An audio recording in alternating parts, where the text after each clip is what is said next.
Hello दोस्तों, स्वागत है आप लोग का आपके अपने channel extra class base sensor में। और आज का टॉपिक बहुत ही इंपॉर्टेंट है और इसको हम लोग बिल्कुल एक कंप्लीट लेसन की तरह से पढ़ेंगे। इसमें जितने भी टॉपिक से इससे जुड़े हुए हैं, जितनी भी चीज़ें हैं, उसको हम लोग सब समझने वाले हैं। तो क्या है टॉपिक, आपका बोर्ड पे देख रहे हो आप लोग। हम लोग का आज का टॉपिक है आईपीएससी नाम।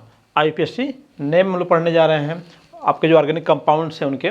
और आप जानते हो ऑर्गेनिक कंपाउंड्स जो होते हैं उनका जो नाम है उनके स्रोतों के आधार पर बनाए जाते थे। जो साइंटिस्ट खोजते थे उनके नामों के आधार पे, या फिर कुछ उनके अंदर जो विशेष गुण थे उन गुणों के आधार पे क्या है आपके ऑर्गेनिक कंपाउंड के नामों को बनाया जाता रहा। उसको बोलते हैं हम लोग निरर्थक पद्धति। लेकिन उसके बाद उन नामों से जो असुविधा हुई, नामों के से जो हम लोग को उनके स्टडी में जो प्रॉब्लम आई, असुविधा हुई, उसको दूर करने के लिए एक आपका अलग ही पद्धति लाई गई, जेनेवा पद्धति जिसे बोलते हैं। जेनेवा में इस समिति का गठन हुआ था, इसी वजह से इसको बोलते हैं जेनेवा पद्धति 1892 में। फिर आपका IUCA का इंटरनेशनल यूनियन ऑफ केमिस्ट जो है एक समिति बनी, उसकी स्थापना 1922 में हुई। फिर उसमें कुछ करेक्शन किए गए और IUPAC की स्थापना की गई 1969 ईस्वी में। और तब से लगातार इसमें कई बार करेक्शन हो चुके हैं। लास्ट करेक्शन जो है 1993 में किया गया और उसी 1993 में जो करेक्शन किए गए और जो नियम बनाए गए, उसी नियम के आधार पे हम लोग क्या है ऑर्गेनिक कंपाउंड्स के जो है IPSC नाम बनाते हैं। तो IPSC नाम की ज़रूरत क्या है दोस्तों? जैसे हम लोग को ज़रूरत होती है अपनी पहचान बताने के लिए, ठीक है। हम लोग की पहचान क्या है?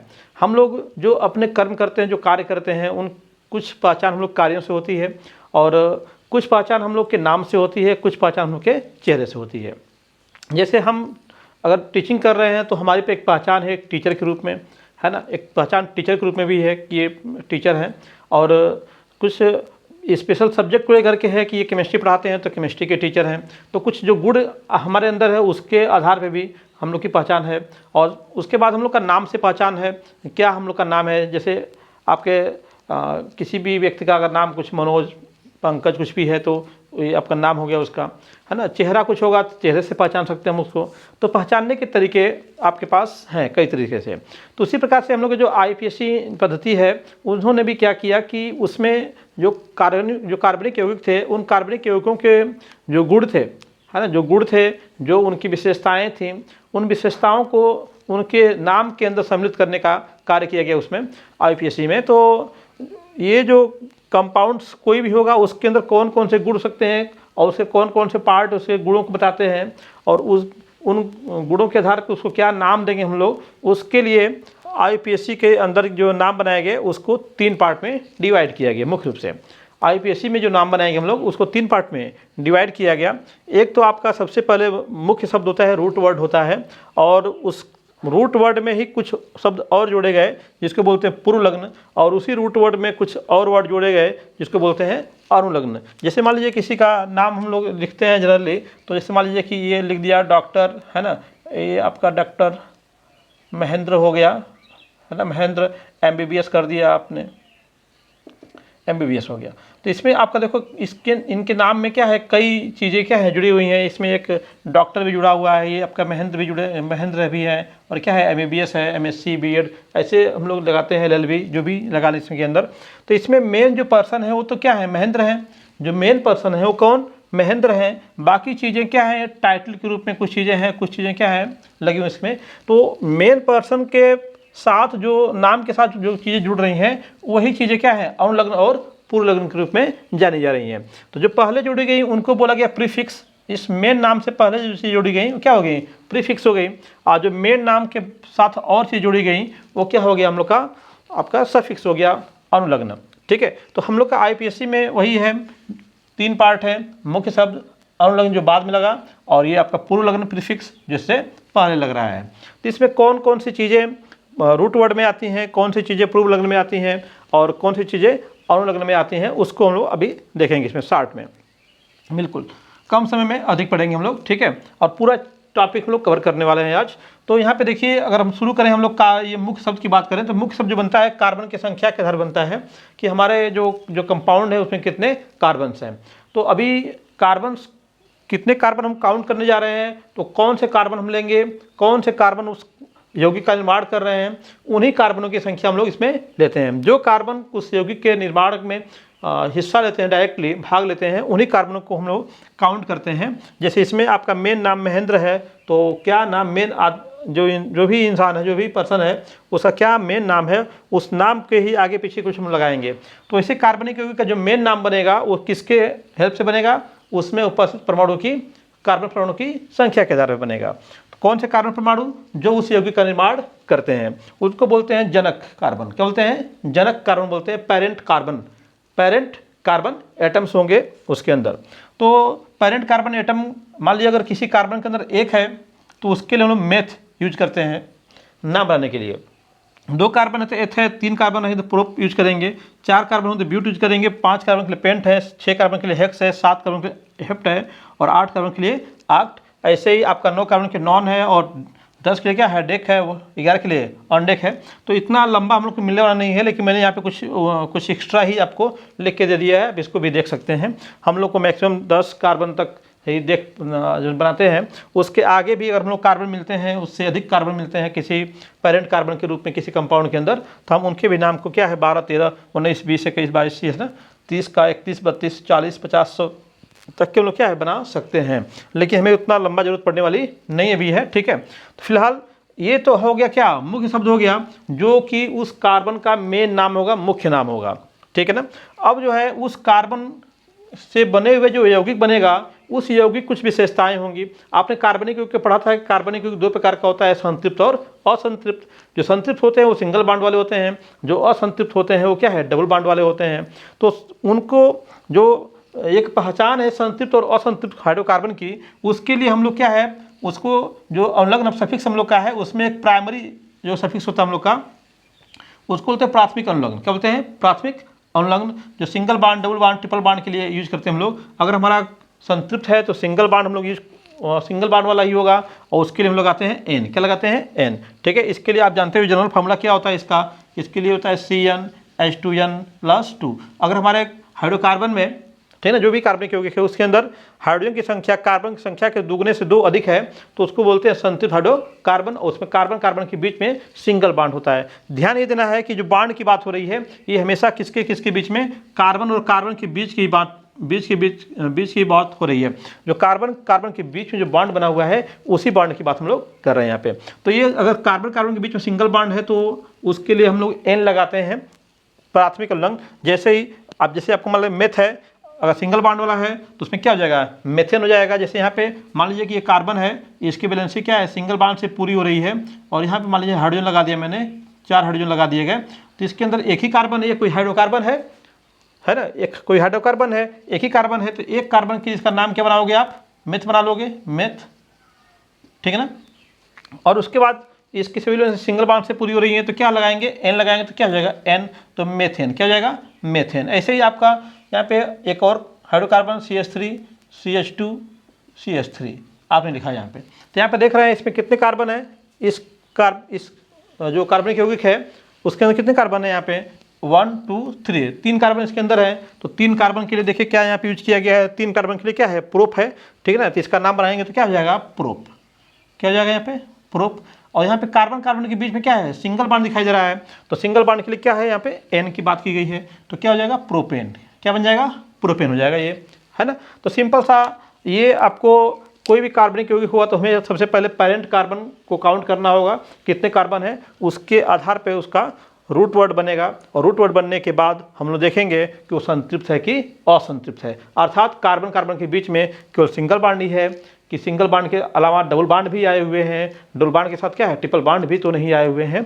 तो ये हम लोग को ध्यान देना होगा, ठीक है। तो इसको बोलते हैं प्राथमिक अनुलग्न। क्या बोलेंगे, प्राथमिक अनुलग्न बोलेंगे, ठीक है। उसके बाद हम लोग का जो सफिक्स है उसी में एक सेकेंडरी सफिक्स भी होता है, द्वितीयक अनुलग्न। यानी कि सबसे पहले हम लोग तो रूट वर्ड बनाएंगे, और रूट वर्ड बनाने के बाद क्या है, single bond, double bond, triple bond को देखेंगे कि उसमें है कि नहीं है। अगर है तो उसके नाम में हम लोग क्या है, एन, इन या फिर आइन, अगर या फिर सभी हैं तो अगर डबल बॉन्ड आ गया तो सिंगल बॉन्ड के लिए एन लगाने की जरूरत हम लोग को नहीं है, ठीक है, इन लगा देंगे। अगर इन और आइन, डबल बॉन्ड ट्रिपल बॉन्ड दोनों आए हुए हैं तो इन भी लगाएंगे और आइन भी लगाएंगे। तो अभी हम लोग इसको एग्जाम्पल से देखेंगे। पहले पहचान कर लीजिए कि हम लोग का जो IPC नाम है उस नाम में कौन कौन सी चीज़ें आने वाली हैं। तो सबसे पहले तो रूट वर्ड आने वाला हम लोग का है। तो रूट वर्ड किससे बना हुआ है, ये कार्बन की संख्या से, जो पेरेंट कार्बन होंगे उसकी संख्या से, और उसके जस्ट बाद जो जोड़ने वाले हम लोग सफिक्स के रूप में प्राथमिक सफिक्स जिसे बोल रहे हैं है ना, प्राइमरी सफिक्स, उसमें सिंगल बॉन्ड, डबल बॉन्ड और ट्रिपल बॉन्ड के लिए। उसके बाद आपका एक सेकेंडरी सफिक्स की बात हम लोग कर रहे थे। सेकेंडरी सफिक्स क्या होंगे? जो फंक्शनल ग्रुप होते हैं। तो ये दोस्तों फंक्शनल ग्रुप क्या होते हैं? फंक्शनल ग्रुप आपके किसी भी ऑर्गेनिक कंपाउंड में वो ग्रुप होते हैं जो उस ऑर्गेनिक कंपाउंड की प्रॉपर्टी को शो करते हैं। ठीक है, उस ऑर्गेनिक कंपाउंड की जो केमिकल प्रॉपर्टीज है वो किस प्रकार की केमिकल प्रॉपर्टीज होंगी, किससे वो रिएक्शन करेगा, है ना, किस प्रकार का उसका नेचर होगा, एसिडिक होगा, बेसिक होगा, क्या होगा उसके अंदर, है ना, उस जो कंपाउंड है किस प्रकार के कंपाउंड्स फॉर्म करेगा, अदर किससे रिएक्शन करेगा, किससे रिएक्शन नहीं करेगा, वो सभी प्रॉपर्टी कौन डिसाइड करता है? आपका क्रियात्मक समूह डिसाइड करता है। अब क्रियात्मक समूह को दो कैटेगरी में डिवाइड किया गया। एक आपका मुख्य क्रियात्मक समूह जिसे हम लोग कहते हैं प्राथमिकता वाला, जिसकी सबसे अधिक प्राथमिकता होती है, उसे कहते हैं। कुछ क्रियात्मक समूह ऐसे होते हैं जिनकी प्राथमिकता क्या होती है? अन्य क्रियात्मक समूह से कम होती है। अर्थात करने का मतलब ये है कि अगर हमारा किसी ऑर्गेनिक कंपाउंड के अंदर केवल एक ही क्रियात्मक समूह कोई भी आया हुआ है तो वही मुख्य होगा, लेकिन अगर एक से अधिक क्रियात्मक समूह आ गए हैं तो उसमें से हमें प्रायोरिटी टेबल देखना पड़ेगा, प्रायोरिटी देखनी पड़ेगी कि किसकी प्रायोरिटी अधिक है, किसकी प्राथमिकता अधिक है। जैसे हम लोग घर पे गेस्ट अगर आते हैं तो अगर एक ही गेस्ट आया है तो हम लोग को जितना भी खातिरदारी करनी है, जितना भी उनका सेवा करना है, जो भी उनको रिस्पेक्ट देनी है तो उन्हीं गेस्ट को देनी है। लेकिन एक साथ अगर कई गेस्ट, कई जगह से गेस्ट आ गए, कई प्रकार के गेस्ट आ गए, तो हम लोग पहले देखेंगे कि उसमें मेन गेस्ट कौन है, किस गेस्ट को केयर करना बहुत ही ज़रूरी है, कौन सा गेस्ट जल्दी नाराज़ होने वाला है।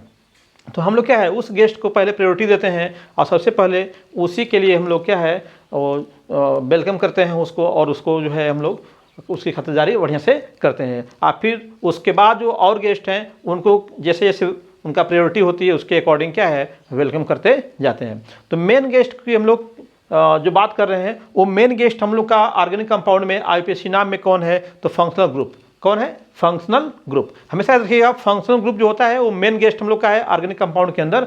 बिना फंक्शनल ग्रुप अगर कंपाउंड है तो कोई बात नहीं, उसके अंदर कुछ और गेस्ट हो सकते हैं, है ना। अभी हम लोग देखें कौन कौन से गेस्ट हम लोग के अंदर मिलने वाले हैं। तो एक गेस्ट का नाम बताया मैंने जो कि सबसे मेन गेस्ट है, वो कौन है? फंक्शनल ग्रुप है। अगर कई फंक्शनल ग्रुप आए हुए हैं, कई फंक्शनल ग्रुप आया हुआ है उस कंपाउंड के अंदर, तो हम देखेंगे कि उसमें से किसकी प्रायोरिटी अधिक है। तो यहाँ पे कुछ आपके जो फंक्शनल ग्रुप है जो आपके अक्सर कंपाउंड में मिलते रहते हैं, उनका मैंने यहाँ पे टेबल बनाया हुआ है। यहाँ पे देखिए प्रायोरिटी टेबल उनका ये है कि ये आपका इसकी प्रायोरिटी सबसे अधिक है, इसकी प्रायोरिटी उससे कम है, इसकी प्रायोरिटी उससे कम, इसकी प्रायोरिटी उससे कम। ऐसे क्या प्रायोरिटी का घटता हुआ ऑर्डर है, ये प्रायोरिटी का घटता हुआ ऑर्डर है, ठीक है ना। तो इसमें देखो आप, तो आपको समझ में आएगा यहाँ पे कि सबसे पहले क्या है, कार्बोक्सिलिक अम्ल है वैसे ये, ठीक है। अब उसके लिए हम लोग का जो अनुलग्न लगता है ओइक अम्ल लगता है। इधर जो ब्लू कलर से लिखा हुआ है वो उसका पूर्व लग्न है। जैसे अगर हम लोग का ये कार्बोक्सिलिक अम्ल आया हुआ है किसी में तो अनुलग्न के रूप में क्या जोड़ेंगे? ओइक अम्ल जोड़ देंगे, है ना। अगर SO3H आया हुआ है तो उसके लिए सल्फोनिक अम्ल जोड़ेंगे, सल्फोनिक एसिड जोड़ेंगे उसके लिए। अगर COOR है यहाँ पे कोई एल्किल समूह होगा, R किस दिखाता है? R जो होता है किसी एल्किल समूह को दिखाता है। किसको दिखाता है? एल्किल जो ग्रुप होता है, एल्किल समूह जो होता है, जैसे CH3 हो गया, है ना। CH3 आपका है, CH5 है, यानी संतृप्त हाइड्रोकार्बन में से एक हाइड्रोजन निकाल देंगे तो जो पार्ट बचेगा उसको बोलते हैं एल्किल समूह। अभी यहाँ पे बात होगी, यहाँ पे मैंने बनाया हुआ है यहाँ पे, ठीक है। तो यहाँ पे R क्या है? एल्किल समूह है। तो ये आपका एस्टर है एक प्रकार का, तो इसका जो अनुलग्न बनता है OH बनता है। आप पूर्व लग्न बनता है एल्कॉक्सी कार्बोनिल बनता है इसका, ठीक है। ऐसे COX है, X क्या यहाँ पे? हैलोजन है, और हैलोजन आप जानते ही हो हैलोजन कौन होते हैं? फ्लोरीन, क्लोरीन, ब्रोमीन जो होते हैं आयोडीन आपके, वो क्या है? हैलोजन कहलाते हैं। तो उनके लिए क्या है? ऑयल हाइलाइड हो जाएगा, ऑयल हाइलाइड, ठीक है। या फिर पूर्व लग्न की बात करेंगे तो हैलो फॉर्मिल हो जाएगा। ऐसे CONH2 है तो उसके लिए क्या यूज करेंगे? एमाइड है ये, ठीक है, कार्बिमाइल हो जाएगा। CN अगर आपका है तो नाइट्राइल्स, है ना, नाइट्राइल अनुलग्न होगा। साइनो क्या होगा? पूर्व लग्न होगा। ये जो ब्लू कलर वाला है वो क्या है? पूर्व लग्न है, ठीक है। CHO है तो क्या लगता है? अल लगेगा हम लोग का, या फिर फार्मिल, एल्डो और ऑक्सो। अच्छा, ये फार्मिल, एल्डो, ऑक्सो कब क्यों भाई? इसका कई आपके देख रहे हैं यहाँ पे पूर्व लग्न लगे हुए हैं, तो उसका बात हम लोग जब अभी आप जब नाम बनाएंगे तो बताएंगे वहाँ पे कि आपका CHO का कार्बन हो सकता है कभी गिना जाए पेरेंट चेन में, हो सकता है कभी न गिना जाए, तो उसके लिए वहाँ बताएंगे क्या रूल है उसका कि कब फार्मिल लगाते हैं, कब एल्डो लगाते हैं, कब ऑक्सो लगाते हैं, है ना दोस्तों। और यहाँ पे देखिए CO ग्रुप जो कीटोन ग्रुप है उसके लिए क्या है? ऑन लगाते हैं, या फिर कीटो या फिर ऑक्सो लगाते हैं, कीटो या ऑक्सो लगाते हैं। और OH के लिए ठीक है, आल लगाएंगे या फिर हाइड्रॉक्सी, पूर्व लग्न हो जाएगा उसका। पूर्व लग्न क्या होगा? हाइड्रॉक्सी, लेकिन आप अनुलग्न याद रखिएगा क्या है? ऑल है, ठीक है। और इसके बाद क्या है, एमीन ग्रुप है। कौन है, एमीन ग्रुप है। उसके बाद क्या है, डबल बॉन्ड है, ट्रिपल बॉन्ड है। तो उसके लिए तो आप जानते हो, सिंगल बॉन्ड के लिए एन होता है, डबल बॉन्ड के लिए इन होता है और ट्रिपल बॉन्ड के लिए आइन होता है, ठीक ना। तो इसको देखिए आप ध्यान से, ये आपके क्रियात्मक समूह है, इनकी प्रायोरिटी है, प्रायोरिटी का क्रम है, प्रायोरिटी का क्रम में है ये, घटते क्रम में। तो ये आपका जो फंक्शनल ग्रुप है उनको वरीयता के घटते हुए क्रम में है, यानी कि हमारे ऑर्गेनिक कंपाउंड में कौन कौन से इसमें फंक्शनल ग्रुप आया हुआ है। मान लीजिए सपोज दैट आपका ऑर्गेनिक कंपाउंड में आपका COOH भी आया हुआ है और साथ में क्या है, CN भी आया हुआ है। तो इन दोनों प्रायोरिटी किसको देंगे आप, इसकी प्रायोरिटी क्या होगी, अधिक होगी। अर्थात हम लोग सबसे पहले इसी को फोकस करेंगे, इसी को वेलकम करेंगे, इसी की खतरदारी करेंगे, ठीक है। यानी कि हमारा पेरेंट चेन भी चुनना होगा, अंकन करना होगा, उसकी बात अभी हम करने वाले हैं। तो उसकी बात हम लोग करेंगे, कैसे किसको क्या मतलब खातिरदारी कैसे करनी है, वेलकम कैसे करना है, उसकी बात हम लोग आगे भी करने वाले हैं।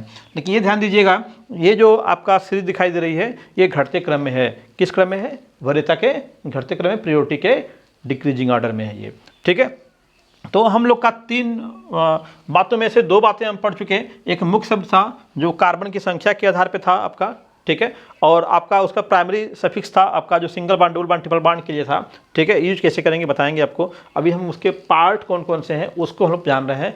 कौन कौन, ये आपका रॉ मटेरियल समझिए, IUPAC का ये रॉ मटेरियल है। क्या ये IUPAC का रॉ मटेरियल है। इतना चीज़ें हमको दिमाग में रहेगी, हम जानते रहेंगे तो भी हम लोग IUPAC के जो रूल्स हैं उनको समझ पाएंगे और उनके नियमों को हम अच्छे से अप्लाई कर पाएंगे। तो हमारे पास जो रॉ मटेरियल है पहले उसके बारे में जान लें हम लोग। तो हम आपने मुख्य शब्द के बारे में जान लिया है ना, सफिक्स के बारे में जान लिया, प्राइमरी सफिक्स और ये आपका सेकेंडरी सफिक्स। इसमें ब्लू कलर से जो लिखा हुआ है वो आपका पूर्व लग्न है, और जो ब्लैक कलर लिखा हुआ है ना ये आपका नाम, ये क्या है, आपका अनुलग्न है। अर्थात हम लोग कार्बन की संख्या जो रूट वर्ड बनेगा उस रूट वर्ड में जोड़ने वाले हैं। ये जो रूट वर्ड बने हुए हैं उसमें क्या उनको हम लोग जोड़ेंगे, अगर आए रहेंगे तो कार्बनिक यौगिक में, ठीक है। आइए अब देखते हैं मुख्य सबसे पहले कौन कौन सी चीज़ें आती हैं। तो मुख्य सबसे पहले आने वाले जो चीज़ें हैं यहाँ पे देखिए, इसमें भी आपका 2 प्रकार के प्रीफिक्स हैं, 2 प्रकार के पूर्व लग्न है। एक आपका प्राथमिक वाला है, एक क्या है, द्वितीयक वाला है। तो प्राथमिक वाला कौन है, उसमें कह रहा है कि बंध श्रृंखला के लिए, बंध श्रृंखला के लिए। तो आप जानते हो दोस्तों, जो लोग ऑर्गेनिक कंपाउंड्स होते हैं वो 2 प्रकार के होते हैं। एक तो ओपन चेन कंपाउंड होता है, एक क्या होता है, क्लोज चेन कंपाउंड होता है।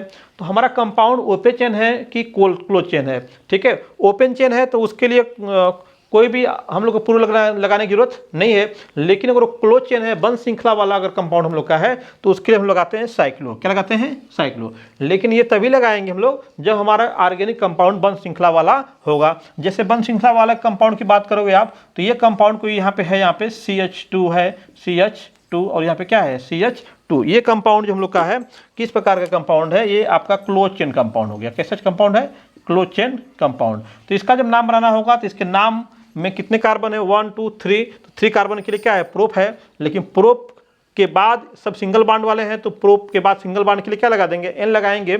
लेकिन इसे बंध श्रृंखला वाला है तो इसका नाम से पहले क्या लगाएंगे, साइक्लो। तो इसका नाम के पहले क्या लगाएंगे, साइक्लो लगाएंगे, साइक्लो।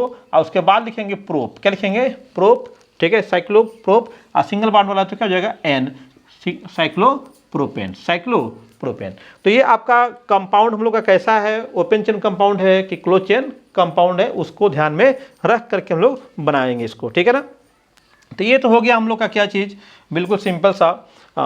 प्राइमरी जो आपका प्रीफिक्स है उसके लिए साइक्लो लगेगा। लेकिन जो द्वितीयक वाला है वही मोस्ट इंपॉर्टेंट है, इसमें कई पार्ट हम लोग के हैं। जो सेकेंडरी प्रीफिक्स है उसके अंदर देखिए, एक तो पार्श्व श्रृंखला की बात इसमें की जा रही है, एक प्रतिस्थापी समूह की बात की जा रही है, और एक का सेकेंड प्रायोरिटी वाला फंक्शनल ग्रुप है उसकी बात की जा रही है। तो सेकेंड प्रायोरिटी वाला जो फंक्शनल ग्रुप है उसकी बात हम करेंगे, ठीक है, अभी बाद में। सबसे पहले पार्श्व श्रृंखला की बात करते हैं। तो पार्श्व श्रृंखला अभी हम लोग देखेंगे, जब जो हम लोग का चेन बनाएंगे हम लोग जब किसी भी ऑर्गेनिक कंपाउंड का, तो देखेंगे उसमें कुछ चीज़ें ऐसी, कुछ ऐसे आपके कार्बन्स होंगे, कैसे ऐसे हाइड्रोकार्बन्स होंगे जो हम लोग के मेन चेन से अलग होंगे। जो हम लोग का मेन ऑर्गेनिक कंपाउंड बनाने वाले पेरेंट कार्बन है, उन कार्बन से जुड़ करके वो क्या होंगे, बाहर तरफ निकले रहेंगे। इसलिए उनको बोलते हैं पार्श्व श्रृंखला या फिर ब्रांचेज बोलते हैं। क्या बोलेंगे, ब्रांचेज या फिर पार्श्व श्रृंखला बोलेंगे। उन्हीं को कहते हैं हम लोग एल्किल समूह। क्या बोलते हैं, एल्किल समूह। तो एल्केन में से एक हाइड्रोजन निकालेंगे तो क्या बचता है, एल्किल ग्रुप बचता है ना। एल्केन में से एक हाइड्रोजन आप निकाल देंगे तो क्या बचेगा, एल्किल समूह बचेगा। एल्केन का फार्मूला आप जानते हो, एल्केन क्या होता है। एल्केन का मतलब सीधा सा होता है CnH2n+2, ये आपका एल्केन है। इसमें से एक हाइड्रोजन कम करो आप, तो यहाँ पे Cn तो रहेगा, H2n यहाँ पे +1 हो जाएगा, +2 था प्लस क्या हो गया 1 हो गया, क्योंकि एक हाइड्रोजन क्या हम लोग निकाल दिए हैं। तो ये जो चीज़ है उसको हम लोग बोलते हैं एल्केन, क्या बोलेंगे एल्केन, लेकिन इसको बोलेंगे एल्किल। एल्किल क्या बोलेंगे इसको, एल्किल ग्रुप है, ये कोई एल्किल ग्रुप हम लोग का बन जाएगा। एल्किल ग्रुप कब बन जाएगा, कब बनेगा ये, जब हम लोग का एल्केन में से एक हाइड्रोजन कम करेंगे, जैसे मेथिल, प्रोपिल, ब्यूटिल, ऐसे करके हम लोग का बनता जाएगा, ठीक है ना। जैसा रहेगा, जितने हाइड्रोजन रहेंगे, कार्बन रहेंगे, उस कार्बन की संख्या के आधार पे। एक कार्बन रहेगा तो मेथ, एल्किल ग्रुप हो गया तो मेथिल, 2 कार्बन रहेंगे तो एथ, एल्किल ग्रुप रहेगा तो एथिल। जैसे यहाँ पे देखिए ध्यान से, अगर हम लोग का कोई CH4 है, एक सिंपल जो आपके हैं कंपाउंड, उनको लेके चलते हैं हम लोग। इस मान लीजिए कि यहाँ पे क्या है, CH4 है, संतृप्त हाइड्रोकार्बन है। इसमें से एक हाइड्रोजन निकालोगे तो क्या बन जाएगा, ये CH3 बन जाएगा। तो एक कार्बन है तो क्या हो गया, मेथ हो गया, एल्किल ग्रुप होगा तो क्या बन जाएगा, मेथिल। ऐसे C2H6 है, इसमें से एक हाइड्रोजन निकाल दो तो C2H5 बन जाएगा। इसको बोलेंगे क्या हम लोग, एथिल। क्या बोलेंगे इसको, एथिल बोलेंगे। क्या बोलेंगे, एथिल। तो ऐसे एथिल, प्रोपिल, ब्यूटिल बनता चला जाएगा, ये हम लोग का एल्किल समूह होता है, ठीक है। अब ये पार्श्व श्रृंखला में किस प्रकार से दिखाई देगा हम लोग को, जब हम एग्जाम्पल हम लोग बनाएंगे अभी, तब हम लोग को मालूम चलेगा कि कौन सी पार्श्व श्रृंखला है। तो पार्श्व श्रृंखला बता दें थोड़ा सा आपको, तो वही होगी जो आपके पेरेंट कार्बन होंगे, जो ऑर्गेनिक कंपाउंड को बनाने वाले जो कार्बन है, उनकी जो चेन है, उस चेन से बाहर जो कार्बन बच जाते हैं, कार्बन वाले जो आपके हाइड्रोकार्बन बच रहे हैं, उन्हीं को बोलते हैं एल्किल समूह या पार्श्व श्रृंखला, ठीक है। उसके बाद हम लोग का आता है इसमें प्रतिस्थापी समूह। क्या आता है, प्रतिस्थापी समूह, सब्स्टिट्यूएंट ग्रुप आएंगे इसमें। तो सब्स्टिट्यूएंट ग्रुप कौन होंगे, जो आकर के किसी हाइड्रोकार्बन में से हाइड्रोजन को हटा करके अपने आके जुड़ जाते हैं कोई अन्य तत्व, उनको बोलते हैं क्या चीज़, उनको बोलेंगे प्रतिस्थापी समूह। जैसे समझिएगा यहाँ पे, जैसे मान लो ये CH4 है, हम लोग का CH4 के अंदर क्या है, क्लोरीन आया और उसने क्या किया, इसमें से एक हाइड्रोजन को हटा दिया, CH3 कर दिया इसको, इसमें से एक क्लोरीन आके जुड़ गया, प्लस क्या बन गया, HCl। तो हम लोग का यहाँ पे हाइड्रोजन को हटा करके इस कार्बन के साथ जो हाइड्रोजन 4 जुड़े हुए थे, उनमें से एक हाइड्रोजन को उसने क्या किया, रिमूव कर दिया है, और वहाँ पे आके क्या है, क्लोरीन आके जुड़ गया है। तो इसीलिए इसको बोलते हैं प्रतिस्थापी समूह। क्या बोलेंगे, प्रतिस्थापी समूह, क्योंकि वो प्रतिस्थापन कर रहे हैं, हाइड्रोजन का प्रतिस्थापन कर रहे हैं। अब वो हाइड्रोकार्बन संतृप्त हो या असंतृप्त हो, उससे मतलब हम लोग का नहीं है, लेकिन उसने अगर हाइड्रोजन को हटा करके वहाँ पे आके जुड़ा है, तो उसको बोलेंगे हम लोग क्या चीज़, प्रतिस्थापी समूह, सब्स्टिट्यूएंट ग्रुप बोलेंगे उसको। तो सब्स्टिट्यूएंट ग्रुप में कौन कौन आएंगे, आपका हैलोजन आएगा। हैलोजन में कौन आएंगे, उनका नाम होता है हैलो। हैलोजन जो आएंगे प्रतिस्थापी समूह के रूप में, उनका नाम क्या बनता है, हैलो नाम बनता है उनका, हैलो। जैसे हैलो में क्या, हैलोजन कौन होते हैं, क्लोरीन, ब्रोमीन, आयोडीन। तो क्लोरो, ब्रोमो और आइडो, इस प्रकार से उनका नाम भी बन जाएगा, ठीक है ना। अब सेकेंड प्रायोरिटी वाले कौन लोग हैं, सेकेंड प्रायोरिटी वाले में बताया, जैसे मैंने यहाँ पे कि अगर 2 लोग आए हुए हैं, तो इनमें क्या है, इसकी प्रायोरिटी फर्स्ट होगी, इसकी प्रायोरिटी क्या होगी, सेकेंड होगी। कोई 2 लोग इसमें से ले लीजिए आप, मान लीजिए कि आपने एस्टर ले लिया कोई, ठीक है, और आपने कीटोन ले लिया, और ये 2 लोग आए हैं किसी क्रियात्मक समूह में, सपोज 4 लोग आए हुए हैं, 4 लोग आ सकते हैं इसके अंदर, 4 लोग आएंगे, तो इसमें से किसी एक की प्रायोरिटी अधिक होगी। मान लो प्रायोरिटी किसकी अधिक है, C+H की सबसे अधिक प्रायोरिटी है, तो वो हमेशा कहाँ रहेगा, अनुलग्न में रहेगा। लेकिन बाकी ये 3 लोग कहाँ रहेंगे, पूर्ण लग्न में चले जाएंगे, ये सेकेंड प्रायोरिटी वाले लोग हो जाएंगे, ठीक ना। यानी जिसकी प्रायोरिटी मुख्य होती है वो हमेशा कहाँ रहेगा, अनुलग्न में रहेगा, और जिनकी प्रायोरिटी कम होगी, चाहे वो 1 लोग हो, चाहे 4 लोग हो, चाहे 10 लोग हो, उससे मतलब नहीं है, वो सभी कहाँ जाएंगे, हम लोग के पूर्व लग्न में आ जाएंगे, ठीक है। तो ये आपके सेकेंड प्रायोरिटी के लोग हो गए, ठीक है। तो सेकेंड प्रायोरिटी के लोग हों, प्रतिस्थापी समूह हो, आपका हैलोजन वाले हों, आपका नाइट्रो समूह भी होता है इसके अंदर, NO2 भी आता है ना। ऐसे ही आपका एल्कॉक्सी समूह भी होता है, OR करके, ठीक है। ये भी क्या होता है, प्रतिस्थापी समूह में ही आता है, ठीक है। पार्श्व श्रृंखला है जिसे हम एल्की समूह भी कहते हैं। तो सभी चीज़ें क्या है, हम लोग का पूर्व लग्न में आती हैं, ठीक है। तो अब हम लोग की थोड़ा सा आइडिया बन रही है ना, हम लोग की आइडिया बन रही है कि किस प्रकार से हमको जो है क्रियात्मक समूह को देखना है, किस प्रकार से डबल बॉन्ड, ट्रिपल बॉन्ड को देखना है। इन सब चीज़ों को देखते हुए किस प्रकार से हम लोग आपके जो कंपाउंड है उनके IPSC नाम बनाएंगे। तो आइए उसको थोड़ा सा और डिटेल हम लोग करते हैं, किस प्रकार से उसका नाम बनेगा। अब IPSC नाम जो है उसको देखने से क्या लग रहा है कि IPSC नाम में 3 पार्ट हो गए। कितने पार्ट हो गए, 3 पार्ट हो गए IPSC नाम में। कौन कौन से हो गए, एक तो आपका क्या हो गया यहाँ पे मुख्य शब्द हो गया, मुख्य शब्द हो गया।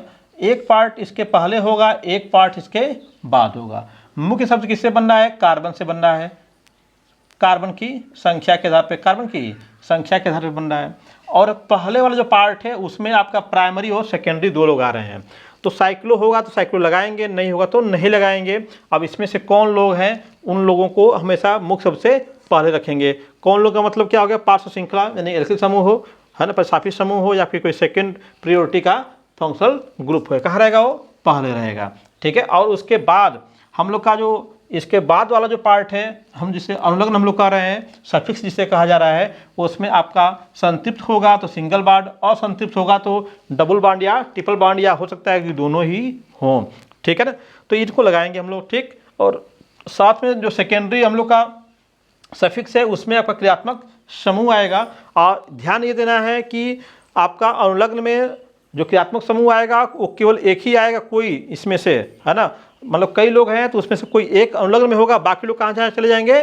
पूर्व लग्न में चले जाएंगे, क्योंकि वो सेकेंड प्रियोरिटी के अंतर्गत वो आएंगे, ठीक है। तो ये था हम लोग का, ये जो रॉ मटेरियल था IUPAC का, वो रॉ मटेरियल आप बिल्कुल इजीली आप समझ चुके होंगे कि क्या है इसमें हम लोग का, कौन कौन सी चीज़ें IUPAC ने बनाने के लिए हमको हमारे पास होनी चाहिए नॉलेज में। तो हम लोग का नॉलेज अभी यहाँ से एक रॉ मटेरियल मिल गया है। अब इस रॉ मटेरियल को हम लोग रूल के हिसाब से काम करेंगे, क्या क्या होता है रूल। तो आइए दोस्तों समझते हैं क्या क्या IUPAC के रूल हैं, है ना, किस प्रकार से नाम बनाने का प्रोसेस हम लोग शुरू करते हैं। सबसे पहले हमें क्या करना होगा अगर हमें IUPAC नाम बनाना है तो, है ना, प्रोसेस कौन सा है, सबसे पहला प्रोसेस, नेक्स्ट स्टेप क्या क्या है, विथ एग्जाम्पल देखेंगे हम लोग।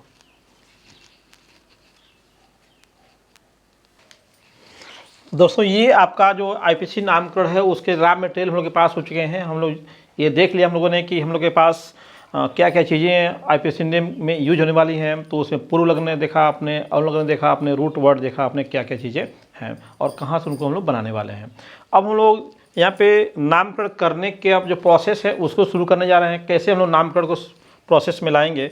तो सबसे पहले हम लोग जनक श्रृंखला का चुनाव करेंगे। उसमें जो भी हम लोग का कार्बनिक यौगिक दिया होगा उसमें एक पेरेंट चेन हम लोग चुनेंगे। पेरेंट चेन का मतलब क्या हो गया? जैसे अभी बार बार मैं बोल रहा था, इसके पहले भी पेरेंट कार्बन बोल रहा था मैं, इसके पहले अभी क्या बोल रहा हूँ मैं? पेरेंट चेन बोल रहा हूँ। तो पेरेंट कार्बन से जो चेन बन रही है उसी को बोलते हैं पेरेंट कार्बन। अब ये पेरेंट चेन जो है उसकी कुछ विशेषता होगी। पेरेंट चेन क्यों चुनेंगे हम लोग, तो उसकी विशेषता क्या है और क्या कैसे क्यों चुन रहे हैं उसको हम लोग। तो जैसे मैंने शुरू में बताया आपको कि जो कार्बनिक यौगिक है हम लोग का ऑर्गेनिक कंपाउंड है वो किससे बना हुआ है? कार्बन से बना हुआ है। कार्बन उसका मेन आपका जो तत्व है, उसी के आधार पे कार्बनिक यौगिक का फॉर्मेशन हो रहा है, उसी का जो चेन फॉर्म हो रही है उसी से बन रहा है। तो उस कार्बनिक यौगिक को बनाने के लिए जो कार्बन यूज हो रहे हैं मुख्य रूप से उन्हीं को बोलते हैं हम लोग, उनसे बनी हुई जो चेन होती है उसको बोलते हैं आपका पेरेंट चेन बोलते हैं। तो पेरेंट चेन की कुछ विशेषताएं हैं। क्या विशेषताएं हैं? इस विशेषता में हम लोग की पेरेंट चेन में क्या क्या चीज़ें होनी चाहिए उसकी बात हम लोग करेंगे। तो सबसे पहले पेरेंट चेन को जब देखेंगे तो मैंने कहा रखी कि हम लोग के पास कुछ गेस्ट हैं। कौन कौन से गेस्ट थे हम लोग के पास? एक मेन गेस्ट का नाम लिया गया हम लोग का, जिसे बोले हम लोग मुख्य क्रियात्मक समूह। क्या बोला गया? मुख्य क्रियात्मक समूह। मुख्य क्रियात्मक समूह, मेन फंक्शनल ग्रुप जो होगा, मेन फंक्शनल ग्रुप। अब हमारा मेन फंक्शनल ग्रुप के साथ हो सकता है कि आपके कुछ सेकेंड प्रियोरिटी के भी आपके हैं, है ना, गॉड जिसे बोल देंगे सेकेंडरी प्रियोरिटी के, तो उनको गॉड बोलेंगे, गॉड क्रियात्मक समूह। गॉड क्रियात्मक समूह कहा गया इनको। इसका मतलब कौन है ये? सेकेंड प्रियोरिटी के हैं। सेकेंड प्रियोरिटी के आपके फंक्शनल ग्रुप हैं, सेकेंड प्रियोरिटी के फंक्शनल ग्रुप जो होंगे, ठीक है। अब तीसरी चीज़ क्या हम लोग के पास मिली थी? आपने सब्सिक्वेंट ग्रुप देखा था, है ना, प्रतिस्थापी समूह जिसे आपने नाम दिया था प्रतिस्थापी समूह। प्रतिस्थापी समूह जिसे आपने कहा था प्रतिस्थापी समूह, ठीक है। और चौथे नंबर पे हम लोगों ने लिया था एल्किल समूह। क्या था? एल्किल समूह आएगा, ठीक है ना। और आपका इसी गॉड जो आपका क्रियात्मक समूह है उसी में हम लोग का क्या है? सिंगल बॉन्ड, डबल बॉन्ड और ट्रिपल बॉन्ड भी उसी में आने वाले हैं हम लोग के, ठीक है। तो सिंगल बॉन्ड, डबल बॉन्ड और ट्रिपल बॉन्ड भी उसी के अंदर आ रहे हैं हम लोग के, ठीक है। तो क्रियात्मक समूह में इतनी चीज हम लोग का जो ऑर्गेनिक कंपाउंड, क्रियात्मक समूह नहीं, जो ऑर्गेनिक कंपाउंड है उसमें ये 4-5 लोग हैं इसमें। जैसे इसको हम सेकेंड प्रायोरिटी पर रखते हैं तो इसको हम सेकेंड बोल देते हैं, इसको हम थर्ड कर दे रहे हैं। इसी थर्ड हो गया, ये क्या हो गया, फोर्थ हो गया, ये क्या हो गया, फिफ्थ हो गया। तो ये 5 लोग आने वाले हैं हम लोग के ऑर्गेनिक कंपाउंड के अंदर। हम लोग के ऑर्गेनिक कंपाउंड के अंदर यही 5 लोग दिखाई देंगे हम लोग को, जो रॉ मटेरियल में हम लोग देख चुके हैं कौन सी चीज़ क्या है, किसका क्या नाम है, कहाँ से उसको रखना हमको है उसको, ठीक है। तो हम लोग का जो जनक श्रृंखला होगी, जो जनक श्रृंखला होगी वह क्या होगी, जनक श्रृंखला को चुनने का जो हम लोग का तरीका होगा वो इसी क्रम में होगा, इसी क्रम में होगा। हम लोग सबसे पहले तो हम जो भी कार्बनिक कंपाउंड देगा हम लोग को, ऑर्गेनिक कंपाउंड देगा, उसमें हम लोग देखेंगे कि क्या उसमें इन 5 में से कोई भी आया हुआ है कि नहीं है ना। हमारे जो कार्बनिक यौगिक है, यौगिक के अंदर कौन कौन सी चीज़ें हैं, जो कार्बनिक यौगिक हम लोग का है, उस कार्बनिक यौगिक में कौन कौन सी चीज़ें आई हुई हैं। क्या उसमें मुख्य क्रियात्मक समूह या कोई क्रियात्मक समूह आया हुआ है, क्या एक से अधिक क्रियात्मक समूह आए हुए हैं, ठीक है। क्या उसमें डबल बॉन्ड, ट्रिपल बॉन्ड है कि नहीं है, सिंगल बॉन्ड तो होगा ही होगा। क्या उसमें प्रसाफी समूह कोई आया है कि नहीं आया हुआ है, क्या उसका कोई एल्किल समूह आया है कि नहीं आया हुआ है ना। तो क्रियात्मक समूह तो यहाँ पे दिखाई दे रहे हैं आपको, है ना। और डबल बॉन्ड, सिंगल बॉन्ड पहचाने जाएंगे देख करके ही। प्रतिस्थापी समूह में आपने हेलोजन का नाम लिया था, NO2 का नाम लिया था, है ना। और आपका OR के रूप में जो आप एल्कोक्सिक ग्रुप था उसको देखा था आपने। और एल्किल समूह आप समझ रहे हो कौन से होंगे, CH3, C2H5, है ना, C3H7 टाइप के जितने भी कम आपके उसमें ब्रांच निकली होंगी उनको हम लोग एल्किल समूह बोल रहे हैं। तो हम लोग का कार्बनिक यौगिक में कौन सी चीज़ें इसमें आई हुई हैं, तो हमारे कार्बनिक यौगिक में हो सकता है कि केवल एल्किल समूह ही आए हों, हो सकता है कोई भी ना आया हो। जैसे यहाँ पे देखिए एक एग्जाम्पल देखिए हम लोग, CH3, CH2, CH3, इसमें क्या कोई, इसमें कोई फंक्शनल ग्रुप आया हुआ है, इसमें से क्या कोई भी फंक्शनल ग्रुप इसके अंदर आया हुआ है, नहीं आया है। तो इसमें आपका हो गया नो फंक्शनल ग्रुप, कोई फंक्शनल ग्रुप नहीं इसके अंदर, ठीक है। क्या इसके अंदर आपका सिंगल बॉन्ड के अलावा डबल बॉन्ड या फिर ट्रिपल बॉन्ड आया हुआ है इसके अंदर, तो ये भी नहीं आया हुआ है, डबल बॉन्ड या ट्रिपल बॉन्ड भी नहीं आया हुआ है। क्या इसके अंदर हम लोग का कोई और आपका प्रतिस्थापी समूह आया हुआ है, यानी कि कोई हैलोजन आया हुआ है, क्या इसके अंदर कोई हैलोजन वगैरह है कि इसके अंदर कि नहीं है, तो नहीं है। क्या इसके अंदर NO2 है, नहीं है। क्या इसके अंदर आपका OR है, नहीं है, ठीक है। तो आपका हैलोजन यानी कि प्रतिस्थापी समूह भी इसके अंदर नहीं है इसके अंदर, ठीक है।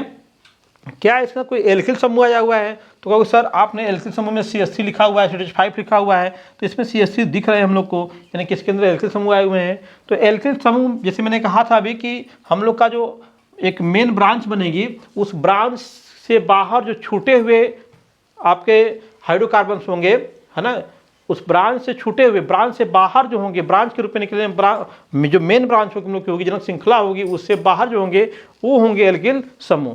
तो इसमें आपका ये एल्किल समूह तो है, बट ये क्या है, एक चेन के रूप में है, अलग नहीं है। इस चेन के अंदर वो काउंट हो जाएंगे, आ जाएंगे, उसी के अंदर आ जाएंगे। तो हम लोग इनको एल्किल समूह न कह करके अब देखेंगे तो ये पूरा जो यहाँ से तक कार्बन की चेन बनी हुई है, यही हम लोग की क्या हो जाएगी, पेरेंट चेन हो जाएगी, पेरेंट चेन हो जाएगी ये, ठीक है। अभी देखिए यहाँ पे आपका अगर दूसरा एग्जाम्पल देखें हम लोग, तो यहाँ पे क्या आ रहा है, CH2, CH, और यहाँ पे क्या आ गया, CH3 आ गया।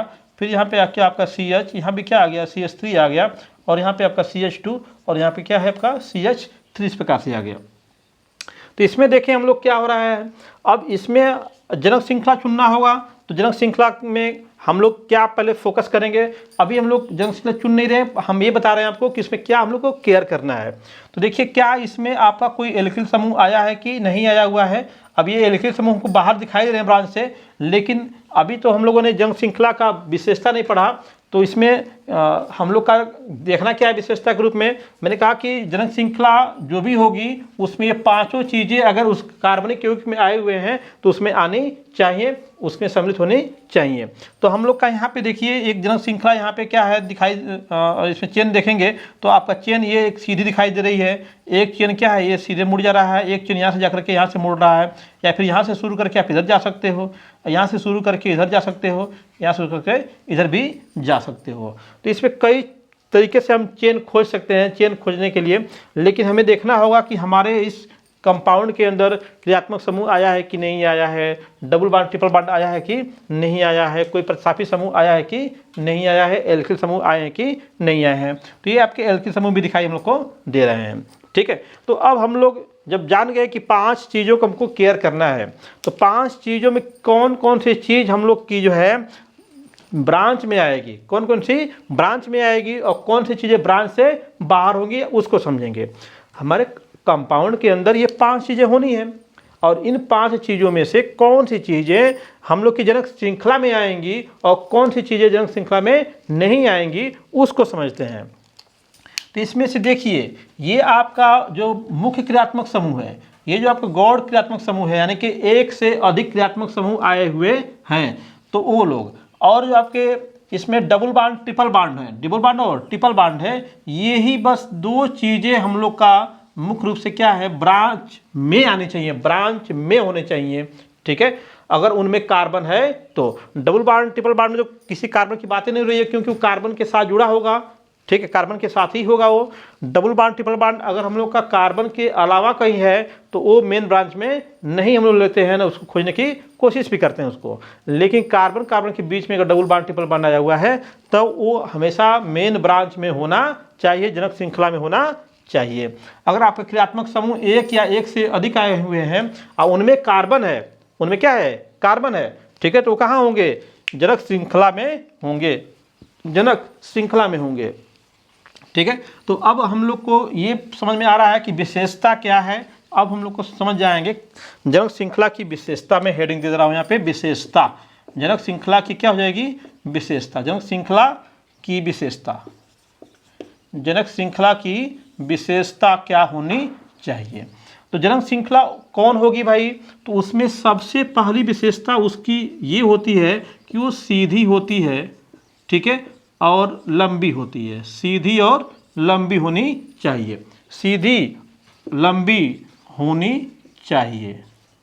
पहली कोशिश हम लोग की यही होती है कि वो सीधी हो और लंबी हो, और साथ में पार्श्व श्रृंखला अगर है तो पार्श्व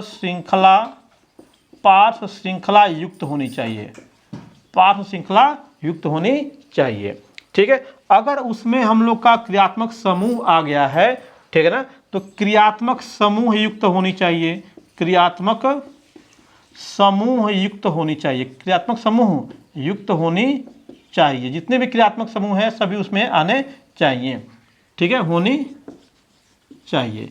अगर क्रियात्मक समूह उसमें कार्बन है तो कार्बन हमेशा जनक श्रृंखला में होना चाहिए, ठीक है ना, और जनक श्रृंखला जो है हमेशा उस रास्ते से जानी चाहिए जिस रास्ते पे क्रियात्मक समूह पड़ता हो, चाहे उसमें कार्बन हो या उसमें कार्बन न हो। ठीक है, तीसरी बात इसमें आपका डबल बॉन्ड और ट्रिपल बॉन्ड युक्त होनी चाहिए, डबल बॉन्ड ट्रिपल बॉन्ड युक्त होनी चाहिए। ठीक है, इसमें थोड़ा सा आप ध्यान दीजिएगा, इसमें आपको ध्यान देना होगा। क्रियात्मक समूह युक्त होने का मतलब कि जो भी चेन बनेगी तो कार्बन से बनेगी, कार्बन से बनेगी। तो अगर हमारे क्रियात्मक समूह में कार्बन है, क्रियात्मक समूह में क्या है, कार्बन है, कार्बन है, तो वो कहाँ होगा, तो वह किस में होगा, जनक श्रृंखला में आएगा, जनक श्रृंखला में अवश्य लेंगे, अवश्य लेंगे। अगर हमारे क्रियात्मक समूह में क्या है, क्रियात्मक समूह में अगर हमारे क्रियात्मक समूह में क्या है, कार्बन है, तो कार्बन है तो क्या करेंगे, उसे जनक श्रृंखला में अवश्य लेंगे उसको। अगर नहीं है तो जनक श्रृंखला से अटैच होना चाहिए, ठीक है ना। अगर क्रियात्मक समूह में क्या है, कार्बन है, तो जनक श्रृंखला में अवश्य लेंगे। यदि नहीं है, यदि नहीं है तो क्रियात्मक समूह कहाँ होगा, क्रियात्मक समूह जनक श्रृंखला के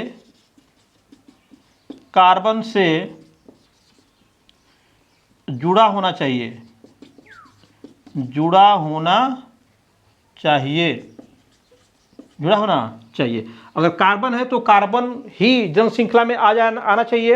अगर कार्बन नहीं है तो आपका क्रियात्मक समूह क्या है, उस आपका जो भी जनक श्रृंखला के कार्बन होंगे कहीं ना कहीं वो क्या है, अटैच होना चाहिए। जैसे मान लीजिए कि देखिए इसमें क्या है, कार्बन है, इसमें भी कार्बन है, इसमें भी कार्बन है, इसमें भी कार्बन है, इसमें भी कार्बन है। तो जो कार्बन वाले लोग हैं वो तो आएंगे तो क्रियात्मक समूह में जो कार्बन है वो तो सीधे श्रृंखला में आ जाएंगे, जंग श्रृंखला में आ जाएंगे, लेकिन जिनमें कार्बन नहीं है, जैसे मान लीजिए कि OH है, उसमें कार्बन नहीं है, NH2 इसमें कार्बन नहीं है ना, सल्फोनिक अम्ल उसमें कार्बन नहीं है, अगर वो लोग आ रहे हैं तो वो क्या है, जनक श्रृंखला अगर मान लीजिए हमारी ये बन रही है, अब हमारा यहाँ पे क्या OH लगा हुआ है, यहाँ पे CH3 चाहे कार्बन है, यहाँ भी कार्बन आपके लगे हुए हैं, यहाँ भी कार्बन लगे हुए हैं, कार्बन लगे हुए हैं, कार्बन लगे हुए हैं, कितने भी कार्बन लगा लो, तो हम जब भी चेन जो चेन चुनेंगे, मेन चेन चुनेंगे, उस चेन में वह कार्बन जरूर आना चाहिए जिस कार्बन से एक फंक्शनल ग्रुप जुड़ा हुआ है। जिस कार्बन से फंक्शनल ग्रुप जुड़ा हुआ है वो कार्बन उस जनक श्रृंखला में होना चाहिए। हम ये सोचें कि हम लोग इधर न जा करके यहीं से मुड़ जाएं, इधर मुड़ जाएं, इधर मुड़ जाएं, चले जाएं, इधर चले जाएं, इधर न जाएं, हमारी जनक श्रृंखला यहाँ से यहाँ बनाए हम लोग, तो यह क्या है, जनक श्रृंखला गलत बन जाएगी, क्योंकि हमारा फंक्शनल ग्रुप क्या है, उस कार्बन से नहीं जुड़ा हुआ है जो कार्बन क्या है, जनक श्रृंखला में है। तो हमारे फंक्शनल ग्रुप में कार्बन नहीं अगर है तो हमेशा जिस कार्बन से जुड़ा होगा वह कार्बन जनक श्रृंखला में हमेशा आना चाहिए, याद रखिएगा। अभी आपका डाउट क्लियर हो गया होगा। हमारा जो फंक्शनल ग्रुप है दो प्रकार के हैं, कार्बन वाले हैं और बिना कार्बन वाले हैं, जिनमें कार्बन नहीं है। तो जिनमें कार्बन होंगे वो तो बिल्कुल जनक श्रृंखला में आएंगे ही आएंगे। जैसे मान लीजिए यहाँ पे बनाया जाए ऐसे CH3 CH2 CH, यहाँ पे CH3, यहाँ पे क्या है CH2 CH2 CH3 कर दिया हम लोगों ने, ऐसे आपका CH2 CH2 CH2 कर दिया मैंने। तो ये देखो ये फंक्शनल ग्रुप है, क्या ये फंक्शनल ग्रुप है, और इसमें क्या आया हुआ है, कार्बन आया हुआ है, कार्बन आया हुआ है। तो हम जब जनक श्रृंखला चुनने जाएंगे तो यह कार्बन उस जनक श्रृंखला में आना ही आना चाहिए, आना ही आना चाहिए। तो अब हम लोग चाहे यहाँ से शुरू करके यहाँ पहुँचें, चाहे यहाँ से शुरू करके यहाँ पहुँचे, चाहे सीधे चले जाए, कैसे भी जनक श्रृंखला चुनने जाएं, हमारा ये कार्बन जनक श्रृंखला में आना चाहिए। लेकिन अगर यहीं पे OH रहता, यहाँ पे क्या रहता, ये OH रहता, तो क्या इसमें कार्बन है, नहीं है, इसमें कार्बन नहीं है। तो इसमें जब कार्बन नहीं है तो क्या करेंगे, ये जो कार्बन जिससे ये OH जुड़ा हुआ है वह कार्बन जनक श्रृंखला में आना चाहिए। हम यहाँ से चल के यहाँ पहुँचे, चाहे यहाँ चल के यहाँ पहुँचे, चाहे यहाँ से चल के यहाँ पहुँचे, चलाए जहाँ से जैसे भी पहुँचे, हम जैसे भी चलेंगे, जैसे भी चुनेंगे, वह कार्बन जनक श्रृंखला में आना ही आना चाहिए। ये कहने का मतलब हमारे है, ठीक है ना। तो क्रियात्मक समूह युक्त होनी चाहिए का मतलब यही है कि हमारा जनक श्रृंखला क्या है, क्रियात्मक समूह युक्त होनी चाहिए। कार्बन है तो कार्बन जनक श्रृंखला में होना चाहिए, कार्बन नहीं है तो जो क्रियात्मक समूह जिस कार्बन से जुड़ा है वह कार्बन जनक श्रृंखला में होना चाहिए। बात समझ में आ गई आप लोग को, ठीक है। अब डबल बॉन्ड ट्रिपल बॉन्ड की बात तो हो रही थी, तो डबल बॉन्ड ट्रिपल बॉन्ड तो जहाँ भी आएगा तो कार्बन कार्बन के बीच में ही आएगा, ठीक है। तो डबल बॉन्ड ट्रिपल बॉन्ड अब रास्ता बदलेंगे नहीं। देखो अगर डबल बॉन्ड इसके अंदर आ गया तो ये इधर नहीं हमको जाना है, हमको जाना है सीधे, क्योंकि ये डबल बॉन्ड वाले जो कार्बन है उनको भी लेना हमको है, समझ गए बात। तो इसका मतलब जनक श्रृंखला में कौन से कार्बन लेंगे हम लोग, जिन कार्बन से क्रियात्मक समूह जुड़े हों, चाहे जो कार्बन क्रियात्मक समूह के कार्बन हो, वो कार्बन हमेशा आपके कहाँ आएंगे, जनक श्रृंखला में आएंगे, जनक श्रृंखला में आएंगे। तो जनक श्रृंखला में आपके कौन कौन से कार्बन आएंगे, क्रियात्मक समूह वाले कार्बन, है ना। जनक श्रृंखला जो चुनेंगे उसमें चुनाव कैसे करेंगे, क्रियात्मक समूह वाले कार्बन, क्रियात्मक समूह वाले कार्बन, ठीक है। और आपका क्रियात्मक समूह कार्बन नहीं है तो क्रियात्मक समूह से जुड़े कार्बन, क्रियात्मक समूह से जुड़े कार्बन, ठीक है। डबल बॉन्ड या ट्रिपल बंधित कार्बन, वे कार्बन जो डबल बॉन्ड वाले हों चाहे ट्रिपल बॉन्ड से जुड़े होंगे वो कार्बन इसमें आने चाहिए। तथा इसमें प्रतिस्थापी समूह से वे कार्बन परमाणु जिनसे प्रतिस्थापी समूह जुड़ा हो, प्रतिस्थापी समूह जुड़ा हो, ठीक ना। ये इतने वाले जो कार्बन होंगे ये कार्बन उसमें अवश्य होने चाहिए। तो हमारी जनक श्रृंखला को चुनाव करते समय हमें क्या ध्यान देना है कि क्रियात्मक समूह है कि नहीं है, क्रियात्मक समूह है तो उसमें कार्बन है कि नहीं है ना, कार्बन है कि नहीं है, उसमें डबल बॉन्ड ट्रिपल बॉन्ड है कि नहीं है, और उसमें आपका प्रतिस्थापी समूह है कि नहीं है। तो जो जनक श्रृंखला चुनेंगे उस जनक श्रृंखला में हम ऐसा कोशिश करेंगे कि हमारा जितने भी क्रियात्मक समूह है सभी मैक्सिमम अधिकांश क्रियात्मक समूह आ जाएं, अधिक से अधिक क्रियात्मक समूह उसके अंदर आ जाएं, डबल बॉन्ड वाले कार्बन, ट्रिपल बॉन्ड वाले कार्बन आ जाएं। और किसी कार्बन से अगर प्रतिस्थापी समूह जुड़ा हुआ है तो वो भी कार्बन हम लोग के जनक श्रृंखला में आ जाए। यानी कि हम लोग की श्रृंखला कैसी होगी, हम लोग की श्रृंखला वो होगी जिसमें आपका वो सभी कार्बन होंगे जिसमें जो क्रियात्मक समूह वाले कार्बन होंगे, या फिर जो जिन कार्बन से क्रियात्मक समूह जुड़ा हो, है ना, या फिर जिन कार्बन से प्रतिस्थापी समूह जुड़ा हो, या फिर जिन कार्बन से डबल बॉन्ड और ट्रिपल बॉन्ड लगे हों, उन कार्बन को हम छोड़ नहीं सकते हैं, उन कार्बन को लेके ही जनक श्रृंखला बनाएंगे। ठीक ना। तो जनक श्रृंखला का चुनाव करने के लिए आपको पहले तो इन बातों का ध्यान रखना है, बाद में जो नियम होगा वो नियम देखा जाएगा, लेकिन सबसे पहला तो आपको ध्यान यही रखना है जनक श्रृंखला चुनने के लिए कि आपका जनक श्रृंखला में कौन कौन से कार्बन आएंगे। ठीक है दोस्तों, तो ये तो बात हो गई कि क्या ध्यान रखना है, क्या विशेषता होगी हम लोग की। ठीक है, अब उन विशेषता में कुछ और विशेषताएं जुड़ जाती हैं।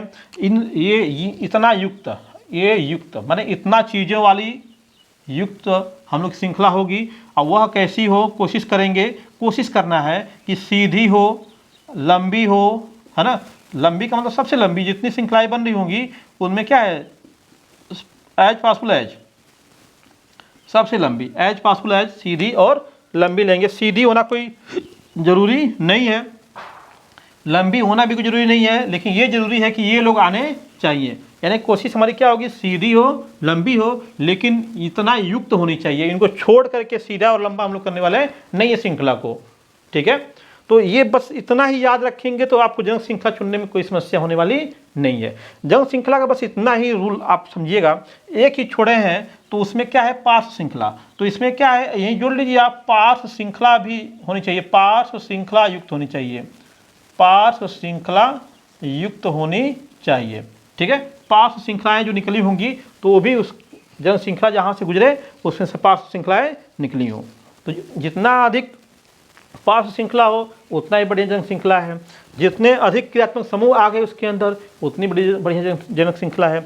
सब ये सभी चीज़ें इन्वॉल्व हो रही हैं तो हम लोग जनक श्रृंखला क्या सबसे बेस्ट है। एक एग्जाम्पल लेंगे, ठीक है, आप तुरंत समझ जाएंगे कि हम कहना क्या चाहते हैं। ठीक है ना, इसको मिटाते हैं और एक एग्जाम्पल लेते हैं, यहाँ पे ध्यान दीजिएगा।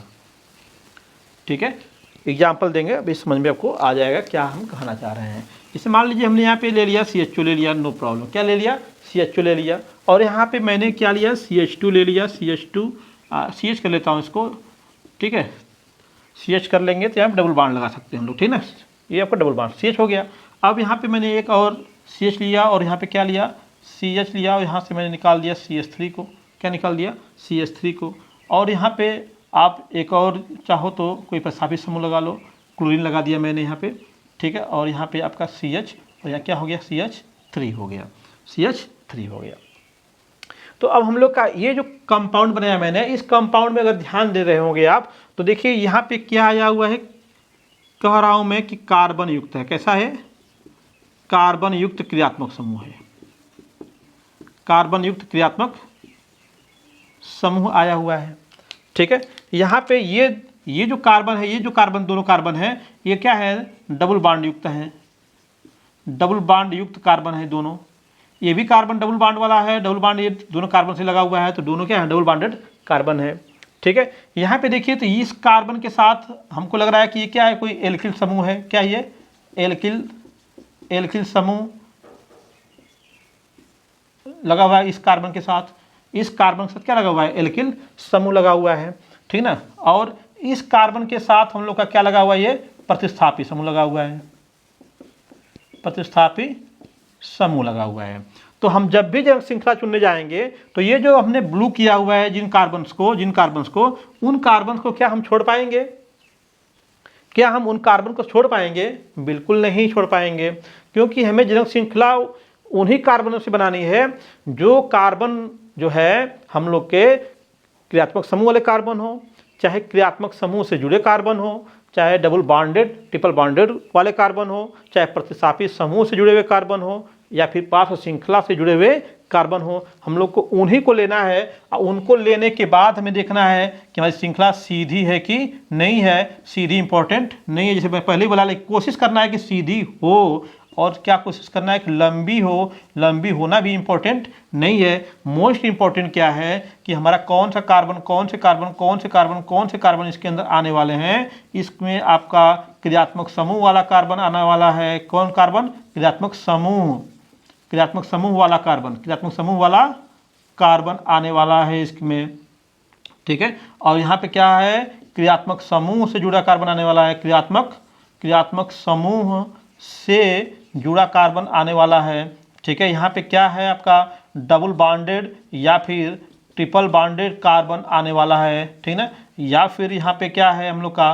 प्रतिस्थापी से जुड़ा है ना, प्रतिस्थापी से जुड़ा कार्बन लेने वाले हम लोग, प्रतिस्थापी से जुड़ा कार्बन लेने वाले हैं।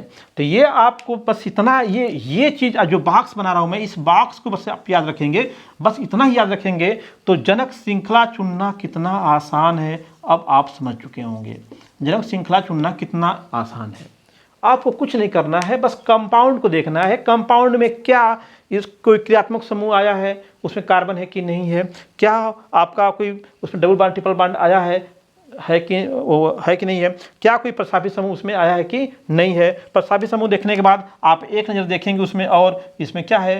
पास श्रृंखलाएं हैं कि नहीं है, पास श्रृंखला कोई इसमें निकली है कि नहीं है, ठीक है। तो पास श्रृंखला से जुड़ा जो कार्बन होगा, है ना, से जुड़ा जो कार्बन होगा उसको भी ध्यान में हम लोग को रखना है।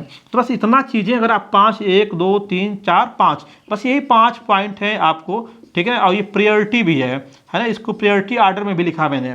सबसे पहले आपको क्रियात्मक समूह पे ही नज़र डालनी है कि नहीं है, ठीक है। उसके बाद आपको क्रियात्मक समूह बिना कार्बन वाले क्रियात्मक समूह पर नजर डालनी है कि नहीं है। उसके बाद आपको नजर डालनी है किस पे? डबल बॉन्ड ट्रिपल बॉन्ड पर नजर डालनी है। उसके बाद किस पे? प्रतिस्थापी समूह है कि नहीं है, उसका पास श्रृंखला है कि नहीं है। अगर जो भी इसमें होगा हम लोग का वही जनक श्रृंखला बनेगी। इनसे जुड़ा हुआ जो कार्बन वाला जो चेन जा रही होगी वही होगी, बस वो चेन कैसी हो? सीधी हो और सबसे लंबी हो। कोशिश करेंगे कि सबसे लंबी सबसे सीधी हो, तो बस होगी जनक श्रृंखला हम लोग का। कोई भी कंपाउंड दे दे। अब इसमें आपको जनक श्रृंखला चुनना है। आपने देख लिया कि क्रियात्मक समूह आया हुआ है, डबल बॉन्ड आया हुआ है, इसके अंदर डबल बॉन्ड आया हुआ है, आपके पास एल्किल समूह आया हुआ है, यहाँ पे क्या है? प्रतिस्थापी समूह आया हुआ है। तो जाहिर सी बात है कि हमारा जो मैंने कहा जैसे कि सर्किल किया हुआ है गोले को, जो सर्किल किया हुआ कार्बन को, वो कार्बन छूटने वाले हम लोग के नहीं है। यानी कि हम लोग जनक श्रृंखला इस कार्बन से, देखो ये ध्यान देना, क्या इस कार्बन से ये कार्बन अटैच है कि नहीं, ये ध्यान देना होगा हम लोग को। क्या इस कार्बन से ये वाला कार्बन अटैच है? अटैच है बिल्कुल। क्या इस कार्बन से ये कार्बन अटैच है कि नहीं है? अटैच है बिल्कुल। क्या इस कार्बन से ये वाला कार्बन जिसको सर्किल किया अटैच है कि नहीं है? ये आपको ध्यान देना होगा, ठीक है। तो ये सभी कार्बन क्या है? आपस में अटैच है। तो इनके साथ और क्या चीज़ें हैं उसको हम लोग को ध्यान नहीं देना है, बट इन कार्बन आपस में अटैच है कि नहीं है। तो इस कार्बन से ये भी कार्बन अटैच है, जो सीधे अटैच होगा तो सीधा चले जाएंगे। तो ये आपका क्या हो जाएगा? जनक श्रृंखला बन जाएगी। क्या बन गई? जनक श्रृंखला। देखिए अब इस जनक श्रृंखला में आपका क्रियात्मक समूह वाला कार्बन आया है कि नहीं आया है? तो ये वाला प्रोसेस हम लोग का सही हो गया, क्रियात्मक समूह वाला कार्बन आया हुआ है, ठीक है। अब क्या इसमें क्रियात्मक समूह से जुड़ा आपका जो कार्बन है कि नहीं है? तो इसके अलावा कोई क्रियात्मक समूह इसके अंदर नहीं आया हुआ है, तो हम लोग उस पॉइंट को क्या करेंगे? क्रॉस किया। नहीं आया हुआ है तो कहाँ देखना उसको? क्या डबल बॉन्ड या ट्रिपल बॉन्ड वाला कोई कार्बन है इसके अंदर? हाँ सर है, इसके अंदर डबल बॉन्ड वाला कार्बन ये भी है और ये क्या है? ये भी है। तो क्या हमारी जनक श्रृंखला में दोनों कार्बन आए हुए हैं? बिल्कुल आए हुए हैं। तो ये भी पॉइंट का हम लोग का सही है। क्या इसमें कोई प्रतिस्थापी समूह आया हुआ है? हाँ सर प्रतिस्थापी समूह यहाँ पे आया हुआ है। तो क्या उससे जुड़ा हुआ कार्बन जिससे ये जुड़ा हुआ है, क्या वह कार्बन जनक श्रृंखला में है? हाँ सर ये कार्बन क्या है? जनक श्रृंखला में है। ये कार्बन जिससे ये प्रतिस्थापी समूह जुड़ा हुआ है वह कार्बन क्या है? जनक श्रृंखला में है। तो बिल्कुल सही है हम लोग का, ये भी पॉइंट हम लोग का, ठीक है। क्या कोई पार्श्व श्रृंखला इसके अंदर है? हाँ सर पार्श्व श्रृंखला भी इसके अंदर है, एल्किल समूह इसके अंदर है। तो उससे जुड़ा हुआ कार्बन जो है क्या वो आपका जनक श्रृंखला में है कि नहीं है? तो हाँ सर ये भी है। तो ये भी क्या है? पॉइंट सही है। ये चीज़ था ही नहीं उसके अंदर, तो इसको क्या किया? क्रॉस किया। हमारे पास कोई ऐसा क्रियात्मक समूह नहीं था जिसे कार्बन नहीं था, अगर होता तो उसको भी लगाते हम लोग इसमें, ठीक है ना। तो ये चीज़ है हम लोग का जनक श्रृंखला चुनने का तरीका, उसकी पहचान और कैसे चुनेंगे। तो कोई कंपाउंड दे, नाम तो बनाना नहीं है अभी, तो हम लोग जनक श्रृंखला चुन रहे हैं, नाम भी बनाएंगे इसका हम लोग, ठीक है। तो अभी जनक श्रृंखला चुनने के लिए आपने देख लिया। अभी चलो एक और इसमें देखते हैं हम लोग, एक और एग्जाम्पल लेके देखते हैं। ये देखते हैं यहाँ पे 2 एग्जाम्पल और लिए हैं जन श्रृंखला चुनने के लिए। बस आपको पैटर्न याद रखना है, क्रियात्मक समूह वाला कार्बन, बिना कार्बन वाला क्रियात्मक समूह है तो उससे जुड़ा हुआ कार्बन है ना, डबल बॉन्ड ट्रिपल बॉन्ड वाला कार्बन, प्रसाफी समूह वाला कार्बन और 5 श्रृंखला वाला कार्बन। ठीक है, और साथ में साथ क्या याद रखना है, सीधी और लंबी, सबसे सीधी होनी चाहिए, सबसे लंबी होनी चाहिए। ये बस आपको पॉइंट्स आपको जन श्रृंखला के लिए याद रखना है। ये थोड़ा सा एग्जाम्पल बढ़ा दिया गया है ताकि आपको चीज़ें समझ में आए।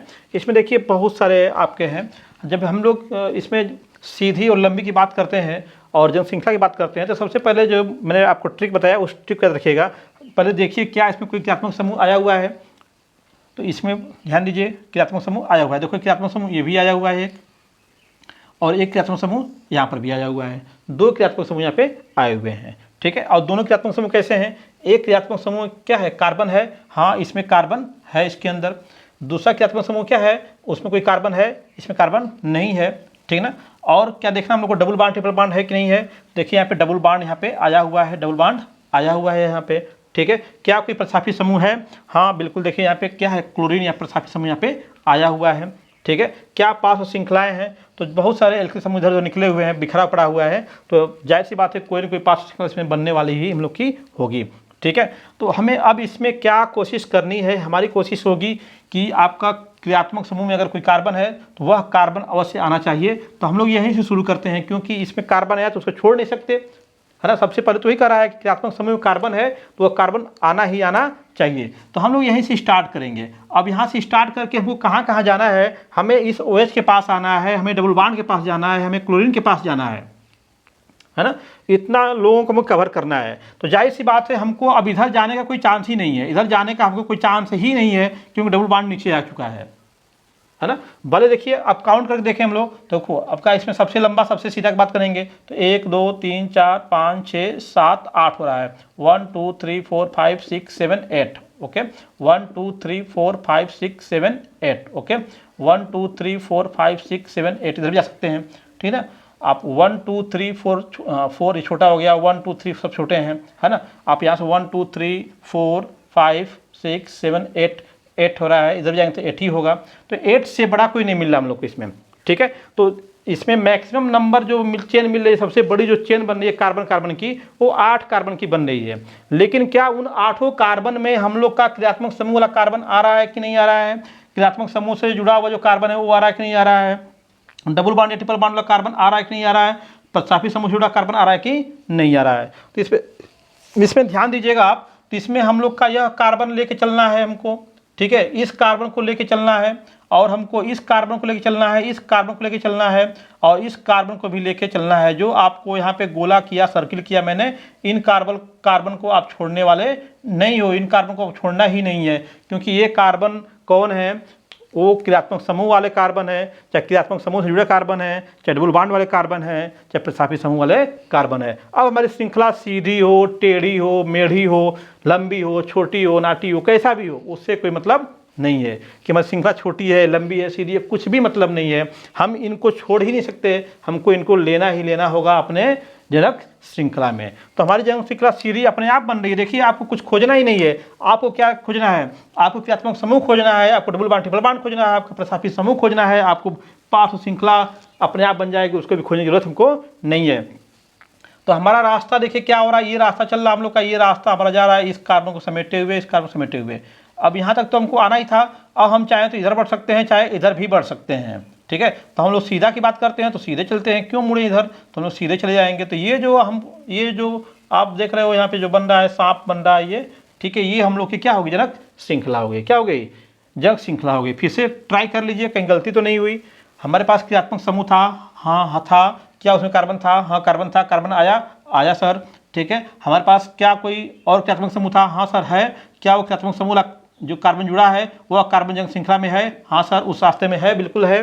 ठीक है, हमारे पास क्या जो डबल बॉन्ड वाला है कार्बन, ये डबल बॉन्ड वाला कार्बन, आपका डबल बॉन्ड वाला कार्बन है कि नहीं है, हाँ सर दोनों कार्बन इसमें आ रहे हैं। हमारा प्रसाफी समूह जुड़ा कार्बन इसमें आया कि नहीं आया, आया हुआ है सर। ठीक है, अब ये आपका यहाँ तक चेन जा रही है, इसके बाद तो चेन है नहीं यहाँ पे। ठीक है, ऐसा नहीं कि यहाँ से मुड़ के यहाँ चले जाएंगे, इससे जुड़ा हुआ जो कार्बन होगा उसी पे आगे हम लोग बढ़ सकते हैं। तो 1 2 3 4 5 6 7 8 वाली बन रही थी, 1 2 3 4 5 6 7 8 वाली, या फिर 1 2 3 4 5 6 7 8। तो ये सीधा बन रहा था, ये सीधा है, बट इसको लेते हम लोग तो ये क्रियात्मक समूह छूट जाता हम लोग का, डबल बॉन्ड वाला कार्बन छूट जाता, प्रतिस्थापी समूह वाला कार्बन छूट जाता। तो ये जो आपका बनाया गया है क्या है आपका सही है, और सीधा वाला क्या हो जाता है ये रॉन्ग होता हम लोग का गलत हो जाता। ठीक है ना, बात समझ आ गई। अब तो आपको जनक श्रृंखला चुनना आ ही गया होगा। इसमें देखिए जनक श्रृंखला कैसे चुनेंगे, एक एग्जाम्पल और लिया है, तो फिर वही बात अब करेंगे। क्या इसमें कोई क्रियात्मक समूह आया हुआ है? हाँ सर, इसमें एक क्रियात्मक समूह हमको दिखाई दे रहा है, यहाँ पे C OH दिखाई दे रहा है हम लोग को। क्या इसके अंदर डबल बॉन्ड हमको आया हुआ है? हाँ सर, यहाँ डबल बॉन्ड भी आया हुआ है। क्या कोई प्रतिस्थापी समूह आया हुआ है? बिल्कुल आया हुआ है। तो अब हमें अब श्रृंखला चुनना होगा, तो श्रृंखला कौन चुनेंगे, किस कार्बन को लेकर चुनेंगे जी? अगर हमारे क्रियात्मक समूह में कार्बन आया है तो आया हुआ है, इस कार्बन को छोड़ सकते हो क्या? नहीं, डबल बॉन्ड से जुड़े हुए दोनों कार्बन को लेना पड़ेगा आपको। ठीक है, क्रियात्मक समूह के बाद प्रतिस्थापी समूह देख लो, ये वाला कार्बन प्रतिस्थापी समूह जुड़ा हुआ है, तो इस कार्बन को भी आपको लेना ही लेना पड़ेगा। तो आपको इधर जाने का चांस ही खत्म हो गया, आपको चॉइस करनी ही नहीं है कि किधर जाएं, वो खुद बताएगा। अगर ये पांचों रूल आपको पता है तो खुद बताएगा कि आपको किधर जाना है, आपको रास्ता ढूंढना नहीं है। ये है आपके गाइड, है ना, आपके पथ गाइड यही है, यही बताएंगे आपको कि आपको जाना किधर है, क्या देखना है। बस आपको क्रियात्मक समूह देखना है कि नहीं है, आपको क्या देखना है, क्रियात्मक समूह जुड़ा कार्बन देखना है ना, आपको क्या देखना है, डबल बॉन्डेड कार्बन देखना है, आपको क्या देखना है, प्रतिस्थापी समूह है कि नहीं है, उससे जुड़ा हुआ कार्बन देखना है कि कहाँ पे वो है। तो जाहिर सी बात है, हम यहाँ से चलेंगे तो इन हमारी ट्रेन चलेगी, तो इस कार्बन से होते हुए हमारी ट्रेन जाएगी इस कार्बन तक। अब यहाँ जाकर हम सोचेंगे कि अब तो हमारे पास और कोई क्रियात्मक समूह बचा नहीं हम लोग के पास, तो अब यहाँ से हम कहाँ जा सकते हैं? तो यहाँ से यहाँ जा चुके हैं, तो इधर आने ऐसा लंबा हो जाता, रास्ता लंबा दिखाई दे रहा है, लेकिन यहाँ से हम रिटर्न होकर यहाँ पे तो आएंगे नहीं, क्योंकि कार्बन क्या होगा, डबल काउंट हो जाएगा। ठीक है, तो हम रिटर्न आने का कोई चांस ही नहीं है। हमारे पास अगर रास्ता होगा तो हम आगे बढ़ सकते हैं, हमारी ट्रेन यहाँ तक जाएगी, हमारी ट्रेन जाकर यहाँ पे क्या होगी, लास्ट स्टॉपेज पे रुक जाएगी। ठीक है, तो हमारा जो यहाँ पे चलने का तरीका होगा, जनक श्रृंखला चुनने का तरीका होगा, बस इन्हीं 5 बिंदुओं पे डिपेंड है, और कुछ भी आपको देखने की जरूरत नहीं है। आपको जब भी जनक श्रृंखला चुनना होगा तो बस आप क्रियात्मक समूह याद रखो, क्रियात्मक समूह में कार्बन है कि नहीं है वो देख लो, आपके पास प्रतिस्थापी समूह है कि नहीं है, डबल बॉन्ड ट्रिपल बॉन्ड है कि नहीं है ना। पार्श्व श्रृंखला की बात भी नहीं देखनी है, पार्श्व श्रृंखला अपने आप बन जाएगी। देखो ये पार्श्व श्रृंखला अपने आप बन रही है, हमको बनाने की जरूरत नहीं है। इसमें देखो ये पार्श्व श्रृंखला अपने आप बनी है, ये भी पार्श्व श्रृंखला अपने आप बनी है, ये पार्श्व श्रृंखला अपने आप बन गई, ये पार्श्व श्रृंखला अपने आप बन गई।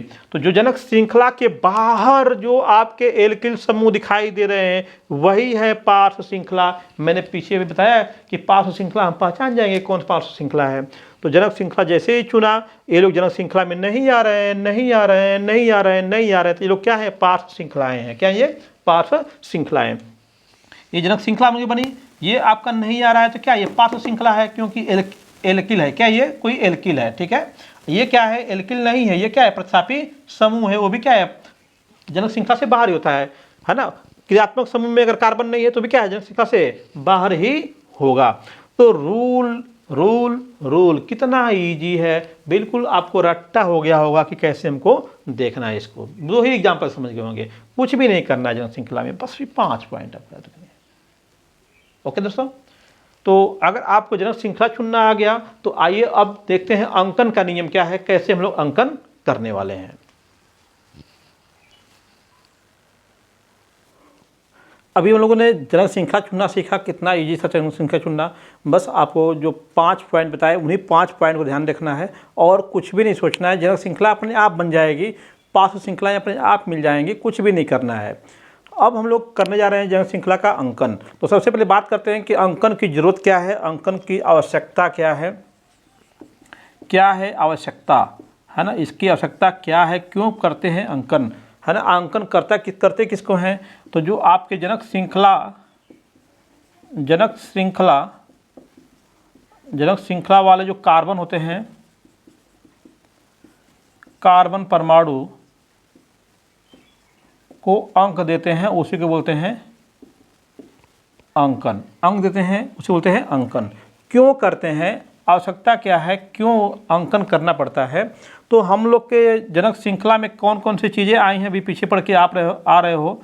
जनक श्रृंखला में क्या हैं चीज़ें, एक तो आपका क्रियात्मक समूह हो सकते हैं, क्रियात्मक समूह हो सकते हैं कार्बन वाले हों या फिर बिना कार्बन वाले हों। दूसरा चीज़ उसके अंदर क्या है, डबल बॉन्ड या फिर आपका ट्रिपल बॉन्ड हो सकता है, बहुबंध जिसे बोलते हो। और तीसरी चीज़ क्या, उसमें प्रतिस्थापी समूह हो सकते हैं, प्रतिस्थापी समूह हो सकते हैं। और चौथी बात उसमें क्या है, एल्किल समूह, जिसे आप ब्रांच बोल रहे हो, शाखा, एल्किल समूह हो सकते हैं। ये जो चीज़, चार चीज़ें उसके अंदर हो सकती हैं। इसमें दो चीज़ें हैं, आपका कार्बन युक्त हो सकता है और बिना कार्बन के हो सकता है, बिना कार्बन का हो सकता है। जो क्रियात्मक समूह है वो दो प्रकार का हो सकता है, बिना कार्बन का हो सकता है, ठीक है, और कार्बन युक्त हो सकता है, कार्बन युक्त हो सकता है, ठीक है। तो ये जो चीज़ें आपकी जन श्रृंखला में आ रही हैं वो कहाँ पे आ रही हैं, किस जगह पे हैं, ठीक है। इनकी जगह बताने के लिए, इनकी स्थिति बताने के लिए, इनकी स्थिति बताने के लिए क्या है, अंकन किया जाता है, अंकन किया जाता है। तो अब यहीं से हम लोग का अंकन का भी ट्रिक शुरू होगा और अंकन ऐसे आप तुरंत कर पाएंगे। अंकन में कोई समस्या आपको होने वाली नहीं है, ठीक है। कुछ उसमें टेक्निक कहीं कहीं हम लोग को देखना पड़ता है थोड़ा सा, ठीक है, उसको भी अभी हम लोग क्लियर कर लेंगे। लेकिन जो बेसिक तरीका है अंकन करने का, है ना, सामान्य जो कंपाउंड्स होंगे, सामान्य कंपाउंड्स जिसमें ज़्यादा जो तामझाम नहीं है, जिसमें ज़्यादा आपके कुछ समस्या नहीं है किसी प्रकार की, जिसमें ज़्यादा क्रियात्मक समूह नहीं है, जिसमें ज़्यादा ब्रांचेज नहीं है, जिसमें ज़्यादा जो है प्रतिस्थापी समूह नहीं आए हुए हैं, ठीक है। सामान्य एक सामान्य कार्बनिक यौगिक होगा जिसमें थोड़ी एक आध दो क्रियात्मक समूह है, एक आध दो ब्रांचेज हों, उनको बनाना होगा, तो आसानी से हम लोग उसका अंकन कर पाएंगे। तो क्या अंकन करने का है आवश्यकता बता रहा है कि इनकी स्थिति बताना है, इनकी स्थिति बताना है कि क्रियात्मक समूह कहाँ पे है ना, क्रियात्मक समूह कहाँ पे है, डबल बॉन्ड ट्रिपल बॉन्ड कहाँ पे है, प्रतिस्थापी समूह कहाँ पे है, एल्किल समूह कहाँ पे है। तो इन चारों में सबसे अधिक प्रायोरिटी किसकी है, क्रियात्मक समूह की।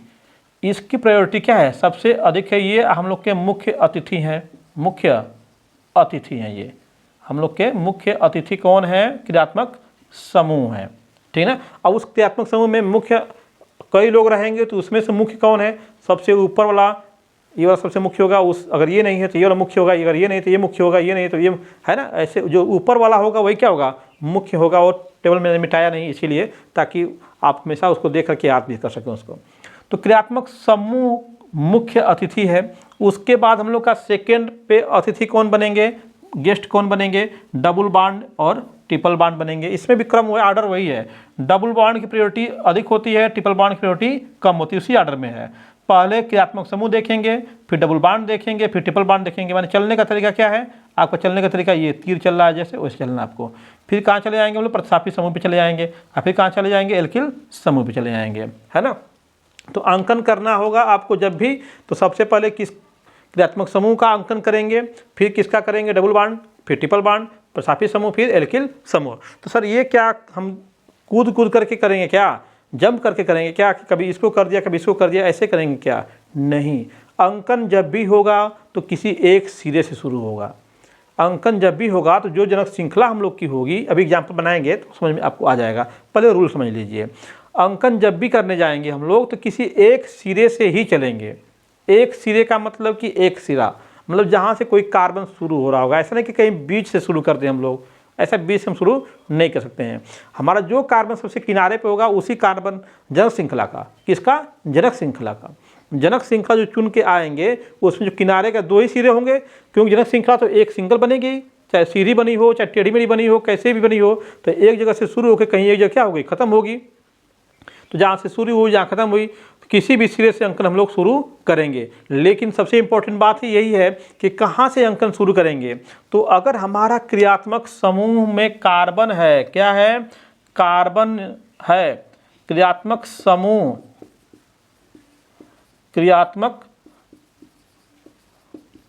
में क्या है, कार्बन है, तो बिना सोचे समझे उसे नंबर 1 नंबर देंगे, उसे 1 नंबर देंगे, उसे 1 अंक दे देंगे, 1 अंक देंगे। अब वहाँ से हम लोग चलेंगे, अगर क्रियात्मक समूह में कार्बन है तो हम वहीं से चलना शुरू कर देंगे, 1 अंक दे करके 1 2 3 4। लेकिन किधर चलेंगे, जिधर से अंक देंगे एवं किधर चलेंगे, एवं उस दिशा में चलेंगे उस दिशा में चलेंगे पहले जिधर से डबल बॉन्ड निकट हो, अगर है तो, और नहीं तो आपका डबल बॉन्ड नहीं है तो ट्रिपल बॉन्ड क्या हो, निकट हो। अगर ट्रिपल बॉन्ड भी नहीं है तो अगर आपके प्रतिस्थापी समूह कौन, प्रतिस्थापी समूह क्या हो, निकट हो, प्रतिस्थापी समूह निकट हो, ठीक है। और साथ ही साथ आपके जो पार्श्व श्रृंखलाएं हैं, पार्श्व श्रृंखलाएं एक हो चाहे कई हो, निकट हो। जिधर से ये लोग निकट होंगे उधर से ही क्या है, अंकन करना शुरू करेंगे। यानी अंकन का तरीका बता दिया यहीं पे एक तीर के द्वारा, ये अंकन का तरीका हम लोग का है।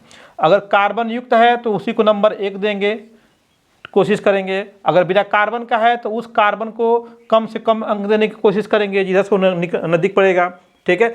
डबल बॉन्ड ट्रिपल बॉन्ड है, दोनों समान दूरी पे हैं तो डबल बॉन्ड को देंगे, ठीक है। लेकिन अगर डबल बॉन्ड दूर है सिरे से और ट्रिपल बॉन्ड पास में है तो ट्रिपल बॉन्ड को देंगे।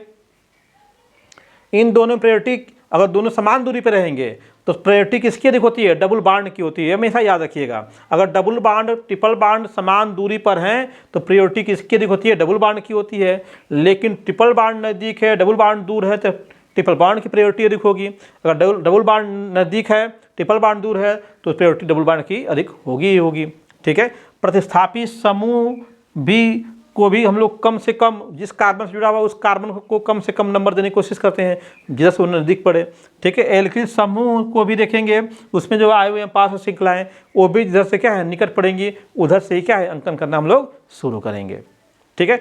तो रूल आपको समझ में आ गया होगा अगर, तो अभी हम एग्जाम्पल बनाएंगे, एग्जाम्पल से बनाएंगे तो बिल्कुल आपको क्लियर हो जाएगा। तो अंकन करने का तरीका यहाँ पे बिल्कुल यही तरीका है। क्रियात्मक समूह में कार्बन है तो उसी को नंबर 1 देंगे। क्रियात्मक समूह में कार्बन अगर है तो उसे क्या करेंगे, नंबर 1 देंगे और उस दिशा में जा चलेंगे जैसे क्या है, डबल बॉन्ड नज़दीक पड़े, चाहे ट्रिपल बॉन्ड नज़दीक पड़े, या प्रतिस्थापी समूह नज़दीक पड़े, या फिर पार्श्व श्रृंखलाएं क्या है, निकट पड़े, उधर से ही चलेंगे।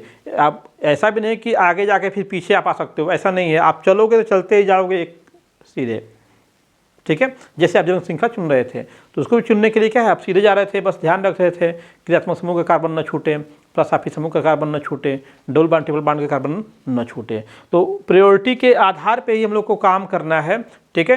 तो आइए कुछ एग्जाम्पल से हम लोग इसको देखते हैं, उसके बाद आपको बताते हैं कि कैसे हम लोग अंकन कर रहे हैं।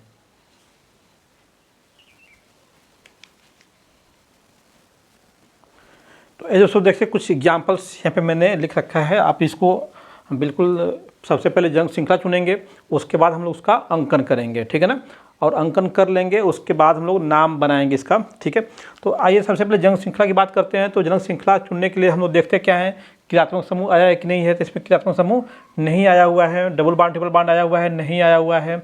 क्या कोई प्रतिस्थापी समूह आया है, नहीं आया है। इसमें एल्किल समूह आया हुआ है CH3, यहाँ पे और यहाँ पे किनारे पे हम लोग देख सकते हैं कि आया हुआ है। तो किनारे वाला जो होगा वही एल्किल समूह के रूप में कहीं आ सकता है। तो हम लोग जनक श्रृंखला चुनना होगा तो हमें सबसे लंबा चाहिए, सबसे सीधा चाहिए। अगर कुछ भी नहीं है तो क्या प्राथमिकता किसको देंगे, सबसे लंबी हो, सीधी हो, पार्श्व श्रृंखला युक्त हो। तो इसमें देखिए कहीं से किसी सिरे से चल सकते हो। 1 2 3 4 4 कार्बन बन रहा है, 1 2 3 4 5 कार्बन बन रहा है, ठीक है। अब यहाँ से चलो 1 2 3 4 5 6 कार्बन बन रहा है ना। यहाँ से चलो के देख लो 1 2 3 4 बन रहा है, 1 2 3 4 5 6 6 कार्बन की श्रृंखला सबसे लंबी श्रृंखला हम लोग को बन रही है, ठीक है ना। 6 कार्बन जो श्रृंखला है सबसे लंबी श्रृंखला हम लोग की बन रही है। तो इसमें ये वाला जो चेन होगा, ये चेन क्या होगी, सबसे ये क्या है, सीधी भी है और क्या है, लंबी भी है। और इसके अंदर क्या है, पार्श्व श्रृंखला भी एक आ रही है, पार्श्व श्रृंखला युक्त भी है, पार्श्व श्रृंखला युक्त है। तो ये आपकी बन जाएगी क्या चीज़, जनक श्रृंखला। क्या बन जाएगी, जनक श्रृंखला। अब इसके अंकन की बात करते हैं। तो अंकन के लिए जिधर से मुख्य क्रियात्मक समूह निकट होता है उधर से करते हैं। तो इसमें कोई मुख्य क्रियात्मक समूह आया ही नहीं है। डबल बॉन्ड ट्रिपल बॉन्ड को देखते हैं, डबल बॉन्ड ट्रिपल बॉन्ड भी नहीं आया है। प्रतिस्थापी समूह को देखते हैं उसके बाद, तो प्रतिस्थापी समूह भी इसके अंदर नहीं आया हुआ है। तो इसमें क्या है, पार्श्व श्रृंखला आई है, जिधर से पार्श्व श्रृंखला निकट पड़ेगी उधर से ही अंकन शुरू हम लोग कर देंगे। अच्छा, इधर से अगर अंकन करते तो एक, यहाँ से 1 2 3, ये 4 नंबर कार्बन, जिससे पार्श्व श्रृंखला जुड़ा है 4 नंबर कार्बन आ चुका हम लोग जनक श्रृंखला में। ये 5, ये क्या हो गया 6, ठीक है। अब इधर से अगर अंकन कर रहे हैं तो आप देख रहे हो जिससे पार्श्व श्रृंखला जुड़ी है उसको 4 नंबर मिल रहा है। अगर हम अंकन इधर से करते 1 2 3 4 5 और ये 6, तो हम लोग का जो जनक श्रृंखला में जुड़ा हुआ एल्किल समूह है उसको क्या नंबर मिल रहा है? 3 नंबर मिल रहा है। तो कौन सा सही होगा? ये नीचे वाला अंकन किया गया ये अंकन क्या है? राइट है, और ऊपर वाला क्या है आप लोग का? रॉन्ग, गलत हो जाएगा ये, ठीक है ना, क्योंकि इधर से 4 नंबर पड़ रहा है, इधर से 3 नंबर पड़ रहा है। तो ये हम लोग का क्या हो गया? अंकन हो गया। जब नाम बनाना होता है तो नाम बनाने के लिए क्या करते हो? नाम बनाने के लिए आपको बताया गया कि रूट वर्ड लिखते हैं, और रूट वर्ड किससे बनता है? जनक श्रृंखला में आए हुए कार्बनों की संख्या के आधार पे। तो इसमें जनक श्रृंखला हम लोग की यही है, इसमें कितने कार्बन आए हुए हैं देख लो, 1 2 3 4 5 6 कार्बन आए हैं। तो 6 कार्बन क्या बन जाएगा? हेक्स बनेगा। तो पहले उसी को लिख लीजिए, हेक्स। अब उसके बाद आपका जो है अनुलग्न लगाते हैं, तो प्राथमिक अनुलग्न में डबल बॉन्ड और ट्रिपल बॉन्ड तो है नहीं इसके अंदर, तो कौन होगा? Single bond. तो उसके लिए क्या लगाते हैं? एन, तो हेक्सेन हो जाएगा। क्या हो जाएगा? हेक्सेन हो जाएगा, ठीक है। तो ये आपका मुख्य रूट वर्ड हो गया हम लोग का, और ये क्या हो गया? हेक्सेन जो जोड़ा हम लोगों ने, एन जोड़ा जो, वो क्या हो गया हम लोग का? अनुलग्न हो गया। अब इसमें इसका नाम नहीं बनाया गया है, क्या है? एल्किल समूह है। वो कहाँ आएगा? पहले आएगा। तो उसकी पोजीशन बताइएगा, तो 3 लगा के हाइफन लगा दीजिएगा, 3। और ये क्या है? मेथिल, एक कार्बन का मेथ, एल्किल समूह है तो इल लगाएंगे, तो क्या हो जाएगा? 3 मेथिल। क्या हो जाएगा? 3 मेथिल हेक्सेन, ठीक है। तो आप इसको लिख सकते हो 3 मेथिल हेक्सेन, 3 मेथिल हेक्सेन इसका नाम हो जाएगा। आइए अब ये दूसरा वाला एग्जाम्पल हम लोग देखते हैं, इसमें क्या क्या चीज़ें आई हुई हैं। तो जनक श्रृंखला चुनना है तो हमें क्या ध्यान देना है? जनक श्रृंखला चुनना है तो हमें ध्यान देना होगा कि मुख्य क्रियात्मक समूह उसमें है कि नहीं है, गौण क्रियात्मक समूह है कि नहीं है, आपका प्रसापी समूह है कि नहीं है, डबल बॉन्ड ट्रिपल बॉन्ड है कि नहीं है, एल्किल समूह है कि नहीं है। तो इसमें देखिए यहाँ पे आपको दिख गया होगा क्रियात्मक समूह। क्या दिख गया? क्रियात्मक समूह दिख गया आपको। यहाँ पे दिख गया डबल बॉन्ड दिख गया, यहाँ पे आपको क्या दिख रहा है? प्रसापी समूह दिख रहा है। और चाहे इधर हम लोग का ब्रांच भी मिल जाएगा, प्रसाप एल्किल समूह भी हम लोग को मिलने वाला है इसके अंदर, ठीक है ना। तो हम लोग का जो रूल था, याद होगा आपको रूल क्या था? कि क्रियात्मक समूह में कार्बन है तो वह कार्बन जनक श्रृंखला में आना चाहिए। तो इसमें कार्बन है तो ये जनक श्रृंखला में आना चाहिए, यानी कि हमको यहाँ से जनक श्रृंखला चुनने के लिए शुरू करना पड़ेगा, ठीक है। और डबल बॉन्ड वाले कार्बन भी जनक श्रृंखला में आने चाहिए, प्रसापी समूह वाला भी आना चाहिए। तो यहाँ तक तो मस्ट हो गया हम लोग का, यहाँ तक का तो क्लियर हो गया कि यहाँ तक का हम लोग का जनक श्रृंखला होगा। अब इसके आगे हमको इधर जाना है कि इधर जाना है, वो कौन बताएगा कि किधर वो सीधा है और क्या है? लंबा, है ना, सीधा और लंबी। आपकी श्रृंखला किधर सीधी और सबसे लंबी मिल रही है, उधर ही हम लोग चलेंगे। तो आप इधर देखो, आप किधर जाना है, देखो आपका 1 2 3 4 कार्बन यहाँ तक है, आगे बढ़ेंगे तो यहाँ 5 6 कार्बन होंगे। उधर जाकर देखो कितना होता है? 1 2 3 4 5 6 7, इसमें 7 कार्बन मिल रहे हैं, इसमें 6 कार्बन मिल रहे हैं, और कोई 1 2 3 इधर जाने का कोई चांस ही नहीं है कि ये छूट जाएंगे। तो मैंने शुरू में कहा था जनक श्रृंखला चुनना कितना आसान है, कोई चांस ही नहीं है। जब आपने इसको ले लिया, इसको ले लिया, इसको ले लिया, इसको ले लिया, तो अब इधर जाने का कोई चांस ही नहीं है कि आप यहाँ से गिन के इधर जाओ। तो आपका समय बचने वाला है यहाँ पे। अगर ट्रिक कोई आप जो बताए हैं ट्रिक वो याद रहेगा आपको, तो समय बचने वाला आपका है बिल्कुल यहाँ पे, ठीक है। अब कन्फर्म हो गया कि हमको यहीं से शुरू करना है और यहाँ तक तो जाना ही जाना है। अब इधर जाना है कि इधर जाना, बस यही चॉइस है हम लोग के पास। तो इधर क्या है? कम 7 मिल रहा है, इधर क्या मिल रहा है? 8 मिल रहा है। तो हम लोग जनक श्रृंखला क्या बन जाएगी? ये होगी हम लोग जनक श्रृंखला, ठीक है। अब बात आएगी अंकन की। तो अंकन का भी रूल यही है कि मुख्य क्रियात्मक समूह में अगर कार्बन है तो उसी को नंबर 1 देंगे, कार्बन नहीं है जिसमें बिना कार्बन वाला क्रियात्मक समूह है तो उसको जिधर नज़दीक पड़ेगा उधर से अंकन शुरू करेंगे, ठीक है। तो हमारे तो क्रियात्मक समूह में क्या है? कार्बन है, तो इसी को नंबर 1 दे लो पहले ही, तुरंत बिना सोचे समझे यहीं पे खड़े हो जाए, जम जाओ जाके वहीं पे नंबर 1 बोल दो उसी को। और नंबर 1 इसको बोलने के बाद आप अपना देखो हमको जनक श्रृंखला में किधर जाना है, कैसे जाना है, ठीक है। तो हमारे पास अब कभी कोई चॉइस ही नहीं है, हमको नंबर 1 इसको देना ही देना है। और जाने का चॉइस हम लोग का यही है कि 2 हो जाएगा, ये 3 हो जाएगा, ये 4, ये 5, ये 6, ये 7, क्योंकि श्रृंखला सीधी मिली थी तो किधर भी जाने के चांसेज हम लोग को नहीं है कि हमको मुड़ना है, कहीं पे कहीं नहीं मुड़ना है, ठीक है बच्चों। तो ये आपका 7 कार्बन की श्रृंखला हो गई, अंकन भी हो गया। पहचाने हम लोग तो हमारा क्रियात्मक समूह 1 नंबर पे है, हमारा डबल बॉन्ड किस पे है? 2 नंबर पे है। अब सर इसमें कन्फ्यूजन है कि 3 पे कहेंगे कि 2 पे कहेंगे। जिधर से आप चलोगे जो कार्बन पहले पड़ेगा उससे जो डबल बॉन्ड होगा उसी नंबर को, डबल बॉन्ड को नंबर देंगे। डबल बॉन्ड जिधर से चल रहे हो, डबल बॉन्ड जिस कार्बन से जुड़ा हुआ है पहले, उसी कार्बन को हम लोग क्या देंगे? नंबर देंगे, ओके। ठीक है। आगे बढ़ो, प्रतिस्थापी समूह का नंबर क्या है, 4 नंबर पे है, ठीक है ना। अब ये तो सीधे चला गया, आपका देखो 4 नंबर पे क्या है, पार्श्व श्रृंखला भी निकली हुई है, पार्श्व श्रृंखला भी निकली हुई है, इस जिसमें कितने कार्बन है, 2 कार्बन है। तो हमारे पास जनक श्रृंखला से बाहर 2 चीज़ें, एक चीज़ ये है और एक चीज़ ये जनक श्रृंखला से बाहर है। तो इसका नाम देखोगे तो 2 कार्बन का नाम क्या हो जाएगा, एथ होता है, 2 कार्बन का नाम क्या होता है, एथ। एल्किल समूह है तो क्या लग जाएगा, एथिल, क्या लग जाएगा, एथिल लग जाएगा ये, ठीक है। अब नाम बना लो, इसका नाम बनाओ तो रूट वर्ड चाहिए, क्या चाहिए, रूट वर्ड। तो रूट वर्ड बनाओ, इसका कितने कार्बन है, 7। तो 7 कार्बन का क्या होता है, हेप्ट होता है, क्या होता है, हेप्ट। इसमें क्या सभी सिंगल बाड है, नहीं, इसमें डबल बाड भी आए हुए हैं, क्या है, डबल बाड भी आ गए हैं। डबल बाड कितने पे, 2 नंबर पे। तो हेप्ट 2 इन, डबल बाड के लिए क्या लगाते हैं, इन लगाते हैं, हेप्ट 2 इन हो जाएगा। और क्रियात्मक समूह भी आया हुआ है, तो क्रियात्मक समूह के लिए क्या है, COOH के लिए, COOH के लिए आपका ओइक अम्ल, क्या है, ओइक अम्ल, अंडरस्टैंड। तो यहाँ पे क्या लिखेंगे, ओइक अम्ल, क्या हो जाएगा, ओइक अम्ल हो जाएगा, ओइक अम्ल। और कोई क्रियात्मक समूह इसके अंदर आया हुआ है, नहीं आया हुआ है, प्रतिस्थापी समूह आया हुआ है। तो प्रतिस्थापी समूह कहाँ लिखा जाता है, पूर्व लग्न में लिखा जाता है। और आपका जो एल्किल समूह होता है वही कहाँ होता है, पूर्व लग्न में लिखा जाता है। और उनको लिखते हैं वर्णमाला के क्रम में, अंग्रेजी अक्षर के वर्णमाला के क्रम में। तो क्लोरो C से शुरू होता है और एथिल क्या है, E से शुरू होता है। एथिल आपका ये एथिल हो गया हम लोग का, E से शुरू हो रहा है। ये आपका क्लोरो शुरू होगा तो क्लोरो, ये CHLORO, क्लोरो। C से शुरू हो रहा है, ये किससे, E से। तो अंग्रेजी में कौन पहले आता है, C पहले आता है। तो पहले हम लोग क्या लिखेंगे, क्लोरो। तो क्लोरो कितने नंबर पे, 4 नंबर पे। तो इसके नाम से पहले लिखेंगे यहाँ पे 4 क्लोरो, क्या हो जाएगा, 4 क्लोरो, 4 क्लोरो। आप जो एथिल है वो भी क्या है, 4 नंबर पे ही है। तो 4 एथिल, 4 एथिल, 4 एथिल हेप्ट 2 इन ओइक अम्ल, है ना। तो आप चाहो तो ओइक अम्ल भी 1 नंबर पे है, तो यहाँ पे लिखो 1 ओइक अम्ल, क्या लिखोगे, 1 ओइक अम्ल। थोड़ा सा जगह कम है, समझिएगा ध्यान से। 4 क्लोरो 4 एथिल हेप्ट 2 इन 1 ओइक अम्ल, इसका पूरा नाम हो गया इसका, ठीक है। अब इसमें देखो फिर से नाम से पहचाना सीखो। हेप्ट किसके लिए, इन 7 कार्बन के लिए हेप्ट हो गया। डबल इन किसके लिए, डबल बाड के लिए, कौन नंबर पे है, 2 नंबर पे है, ठीक है ना। ओइक अम्ल कहाँ है, 1 नंबर पे है, तो आपका ओइक 1 हो गया है, ठीक है। तो नाम हो गया इनका। एथिल कहाँ है, एथिल यहाँ पे लगा हुआ है, 4 एथिल, 4 नंबर पे एथिल लगा हुआ है, 4 एथिल हो गया। क्लोरो कहाँ लगा हुआ है, 4 नंबर पे, 4 क्लोरो हो गया, नाम हो गया इसका क्लियर। तो जनक श्रृंखला चुनना और अंकन करना कितना आसान है। जिस प्रकार से जनक श्रृंखला चुनने का नियम है, उसी प्रकार से अंकन का भी नियम है, क्रम वही है, अंकन करने का भी क्रम वही है और जनक श्रृंखला चुनने का भी नियम वही है। अच्छा चलो अब इसमें बता दो, फटाफट बताओ। क्रियात्मक समूह आया हुआ है, डबल बाड ट्रिपल बाड नहीं है, नहीं है, नहीं है, नहीं है।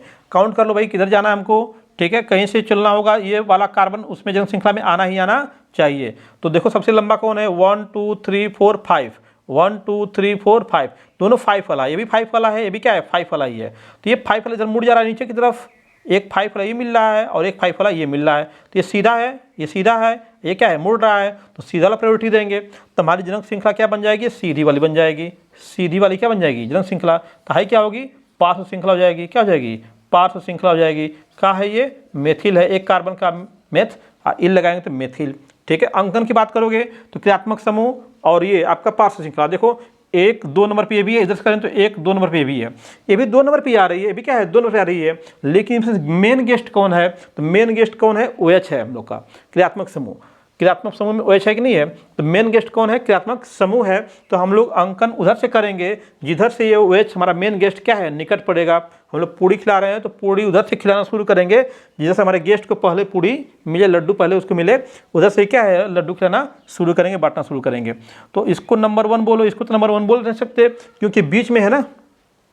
बताया मैंने कि हमेशा अंकन कहाँ, किसी किनारे से, चाहे इधर से करो चाहे इधर से करो, किसी किनारे से कर पाओगे अगर क्रियात्मक समूह में कार्बन नहीं है तो ये नंबर 1 हो गया, ये क्या होगा, नंबर 2 होगा, ये क्या होगा, नंबर 3, ये 4 हो गया, क्या हो गया, 5। तो इसमें कितने कार्बन हो गए, अंकन किया तो कार्बन मालूम चल गया, क्या कार्बन है, 5। तो क्या हो जाएगा, पेंट हो जाएगा, क्या हो जाएगा, पेंट। 5 कार्बन का क्या हो गया, पेंट हो गया। सब सिंगल बॉन्ड है तो क्या हो जाएगा, पेंटेन, क्योंकि डबल बॉन्ड इसमें आया नहीं है, पेंटेन हो जाएगा सीधे, पेंटेन, ठीक है। और ये OH आया 2 नंबर पे, तो पेंटेन 2 आल। OH से क्या होता है, देखो OH से क्या होता है, यहाँ पे OH का आल होता है, तो पेंट 2 आल, कितने नंबर पे 2 है, आल है, तो 2 नंबर पे आल लगा, OH लगा हुआ है, ठीक है। एक मेथिल ग्रुप पे 4 नंबर पे, तो 4 मेथिल कर लो, 4 मेथिल, 4 मेथिल पेंटेन टू आल, 4 मेथिल पेंटेन टू आल इसका नाम बना हम लोग का सिंपल सा। ठीक है, ऐसे आपका इसमें देखिए तो इसमें थोड़ा सा श्रृंखलाएँ अजीब गरीब बनी हुई हैं। इसमें देखा जाए क्या है, तो इसमें भी आपका पास जनक श्रृंखला चुनना है, तो यहाँ पे क्रियात्मक समूह दिखाई दे रहा है, आपका फंक्शनल ग्रुप यहाँ पे सॉरी प्रसाफी समूह यहाँ पे दिखाई दे रहा है, और तो कुछ इसमें डबल बॉन्ड ट्रिपल बॉन्ड दिखाई नहीं दे रहे हैं। तो सिंपल सी बात है, इस हमारी जनक श्रृंखला इसी कार्बन से स्टार्ट होगी। अब किधर जाएंगे, अब इधर जाना पड़ेगा क्योंकि यहाँ पे प्रसाफी समूह आया हुआ है, तो हमको इस कार्बन से शुरू करके इस कार्बन तक तो जाना मस्ट है ना। इस कार्बन से शुरू करके हमको इस कार्बन तक जाना तो मस्ट है। अब रिटर्न तो आएंगे नहीं, आगे ही जा सकते हैं, आगे कार्बन है तो हम आगे चले जाएंगे। तो ये क्या होगी, हम लोग जनक श्रृंखला हो गई। क्या प्रॉब्लम, हमको इधर गिनना ही नहीं है, खोजना ही नहीं है कि क्या खोजने की जरूरत है, हमको किसी को नहीं खोजना है, हमें तो खोजना है किसको है, क्रियात्मक समूह खोजना है, हमें डबल बॉन्ड ट्रिपल बॉन्ड को खोजना है, हमें प्रसाफी समूह को खोजना है, हमें और किसी को खोजने की जरूरत हमको नहीं है। और उसको खोजेंगे सब अपने आप मिल जाएंगे। ठीक है, तो खोजिए उसको जो मिलाए सबको, ठीक है ना। तो हम लोग उसी को खोजेंगे जो सबको क्या करें, मिलाए। जैसे तो हमने जैसे इसको खोजा, इनको खोजा, अपने आप सभी मिल गए हैं, और ये लोग भी मिल गए। कौन, इसमें प्रसाफी समूह के रूप में इसमें आए हुए हैं। ठीक है, अंकन करना है तो नंबर 1 किसको देंगे, जो आपका क्रियात्मक समूह का कार्बन है उसको देंगे। तो 1 हो गया, ये 2 हो गया, ये 3, ये 4, 5, 6 और ये 7 का हुआ तो क्या हो गया, हेप्ट हो गया। सब सिंगल बॉन्ड है तो हेप्टेन हो गया। CHO है तो हेप्टेनल हो जाएगा। 1 नंबर पे तो हेप्टेन 1 अल, हेप्टेन 1 अल हो जाएगा। अब देखो 2 नंबर पे यहाँ पे 1 नंबर 2 नंबर मेथिल भी है और एथिल भी है। तो मेथिलियम से शुरू होता है और एथिल किससे, ई से शुरू होता है। तो कौन पहले आता है, ई पहले आता है। तो कहेंगे 2 एथिल, क्या कहेंगे 2 एथिल, 2 एथिल। और 2 पे ही मेथिल भी है तो 2 मेथिल भी कहेंगे, फिर 2 मेथिल हेप्टेन 1 अल। ठीक है ना, तो हेप्टेनल वल भी कर सकते हैं इसको। ठीक है, जोड़ देंगे तो हो जाएगा। तो 2 एथिल 2 मेथिल हेप्टेनल 1 अल, हेप्टेन 1 अल, ये हो गया आपका। ठीक है, तो ये ऐसे ही आपके इनमें भी आप देखो नाम बना सकते हो। देखो यहाँ पे थोड़ा सा इसको मिटा देते हैं हम, थोड़ा ये रहा, अब थोड़ा दिखाई दे रहा होगा आपको। ठीक है, इसमें देखो क्या, इसमें आपको जनक श्रृंखला चुनने के लिए क्या खोजना है, क्रियात्मक समूह दिख रहा है सर, डबल बॉन्ड दिख रहा है सर, इसमें प्रसाफी समूह नहीं दिख रहा है। ठीक है ना, आपका एल्किल समूह बन सकते हैं क्योंकि CH3 यहाँ भी है, यहाँ भी है, यहाँ भी है, हर सीधे क्या है CH3 है। तो हमको अब चलना है इसका जनक श्रृंखला चुनने। तो हम न इस कार्बन को छोड़ सकते हैं, न इस कार्बन को छोड़ सकते हैं, न इस कार्बन को छोड़ सकते हैं, लेकिन ये भी कार्बन बीच में है, ये भी कार्बन बीच में है, तो यहाँ से शुरू नहीं कर पाएंगे। तो आप या तो यहाँ से शुरू करो गिनना, अच्छा यहाँ से गिनना शुरू करो, हमको तो लंबा श्रृंखला चाहिए होगा हम लोग को। ठीक है, ठीक है, तो चलो यहीं शुरू करते हैं। तो 1 2 3 4 5 6, ठीक है, 1 2 इधर जा नहीं सकते क्योंकि हमको ये तीनों कार्बन लेना ही लेना है। अब यहाँ से अब एक सीधा यहाँ मिल रहा है, एक सीधा यहाँ मिल रहा है, तो 1 2 3 4 5 6, 1 2 3 4 5 6। अच्छा चलो इधर आ जाओ, तो 1 2 3 4 5 6 7, देखो 7 मिल गया। यानी कि यहाँ से लोगे तो एक सीधा भी तो है, तो यहाँ से लो 1 2 3 4 5 6 7 कार्बन की, यानी कि ये आपका जो है एक बेस्ट सबसे लंबी मिली है। भले टेढ़ा मेढ़ा थोड़ा हो गया ये, ठीक है, मैंने इसको इसलिए लिया कि आप समझें कि टेढ़ा हो जाए भले ही लंबा होना चाहिए। तो ये सबसे लंबी श्रृंखला हम लोग को मिल चुकी है। तो इसमें लंबी श्रृंखला मिल लिया, आपने जनक श्रृंखला चुन लिया। ठीक है, अब इसमें अंकन करने की बात आएगी। तो इसमें किसको देखोगे, मुख्य गेस्ट को देखोगे, जो मेन गेस्ट है, मुख्य क्रियात्मक समूह क्या है, OH है। हम अंकन उधर से करेंगे जिधर से क्या हो, निकट पड़ेगा। इधर चलोगे तो 1 2 3 4 5 पे आ रहा है, इधर से करो 1 2 3 पे आ रहा है, तो इधर से करना क्या होगा, उचित होगा। ठीक है, तो इधर से करिए, ये आपका 1 हो गया, ये क्या 2 हो गया, ये 3 हो गया, ये 4 5 6 और ये क्या हो गया 7, सब 7 पे ही बन रहा है, कोई बात नहीं। तो 7 का बनाओगे तो क्या हो जाएगा, हेप्ट हो जाएगा। हेप्ट डबल बॉन्ड आया हुआ है, तो हेप्ट कितने पे आया, 4 नंबर पे, तो हेप्ट 4 इन, हेप्ट 4 इन। 3 नंबर पे ऑल भी आया हुआ है, तो 3 ऑल कर दोगे, 3 ऑल, ऑल 3 ऑल।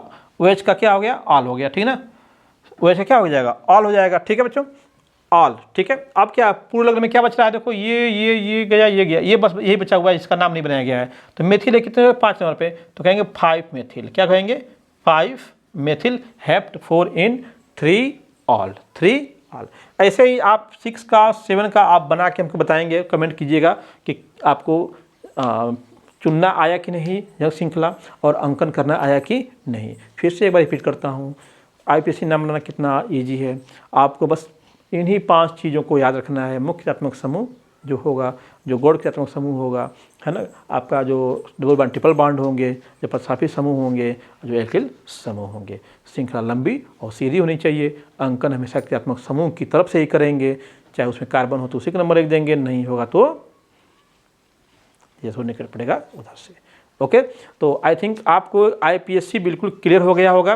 ठीक है, अभी इसके नेक्स्ट पार्ट में आपको ढेर सारे एग्जाम्पल और देने वाले हैं। अभी तो मैंने केवल आपको टॉपिक पढ़ाया, रॉ मटेरियल से शुरू किया मैंने और ला के ख़त्म किया बिल्कुल आपको सभी नियमों को बता करके। इससे जुड़े कुछ और नियम हैं, तो अभी कुछ एग्जाम्पल्स लेंगे और अगले पार्ट में, इसके नेक्स्ट पार्ट में। तो नेक्स्ट पार्ट बोलना देखना मत भूलिएगा, क्योंकि नेक्स्ट पार्ट में आपको ये तो मैंने जैसे मैंने बताया कि समान जो कार्बनिक यौगिक हैं उनके लिए बताया मैंने। अभी कुछ और भी असामान्य कार्बनिक यौगिक होंगे, जिसमें जैसे न्यूनतम अंकों के योग का नियम है, और कभी कभी आपका जो है इसमें कब आपका फार्मिल, एल्डो, ऑक्सो कब लगाते हैं, कब थोड़ा सा बदलाव आता है IPSC के अंकन में, नामों में, है ना, अंकन करने में।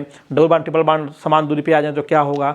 तो वीडियो काफ़ी लंबा हो चुका है, इसलिए इसका एक पार्ट और बनाना आवश्यक है। उस पार्ट को देखना न भूलिएगा, क्योंकि उसमें बहुत ही इंपॉर्टेंट बातें छुपी हुई हैं। थैंक यू दोस्तों।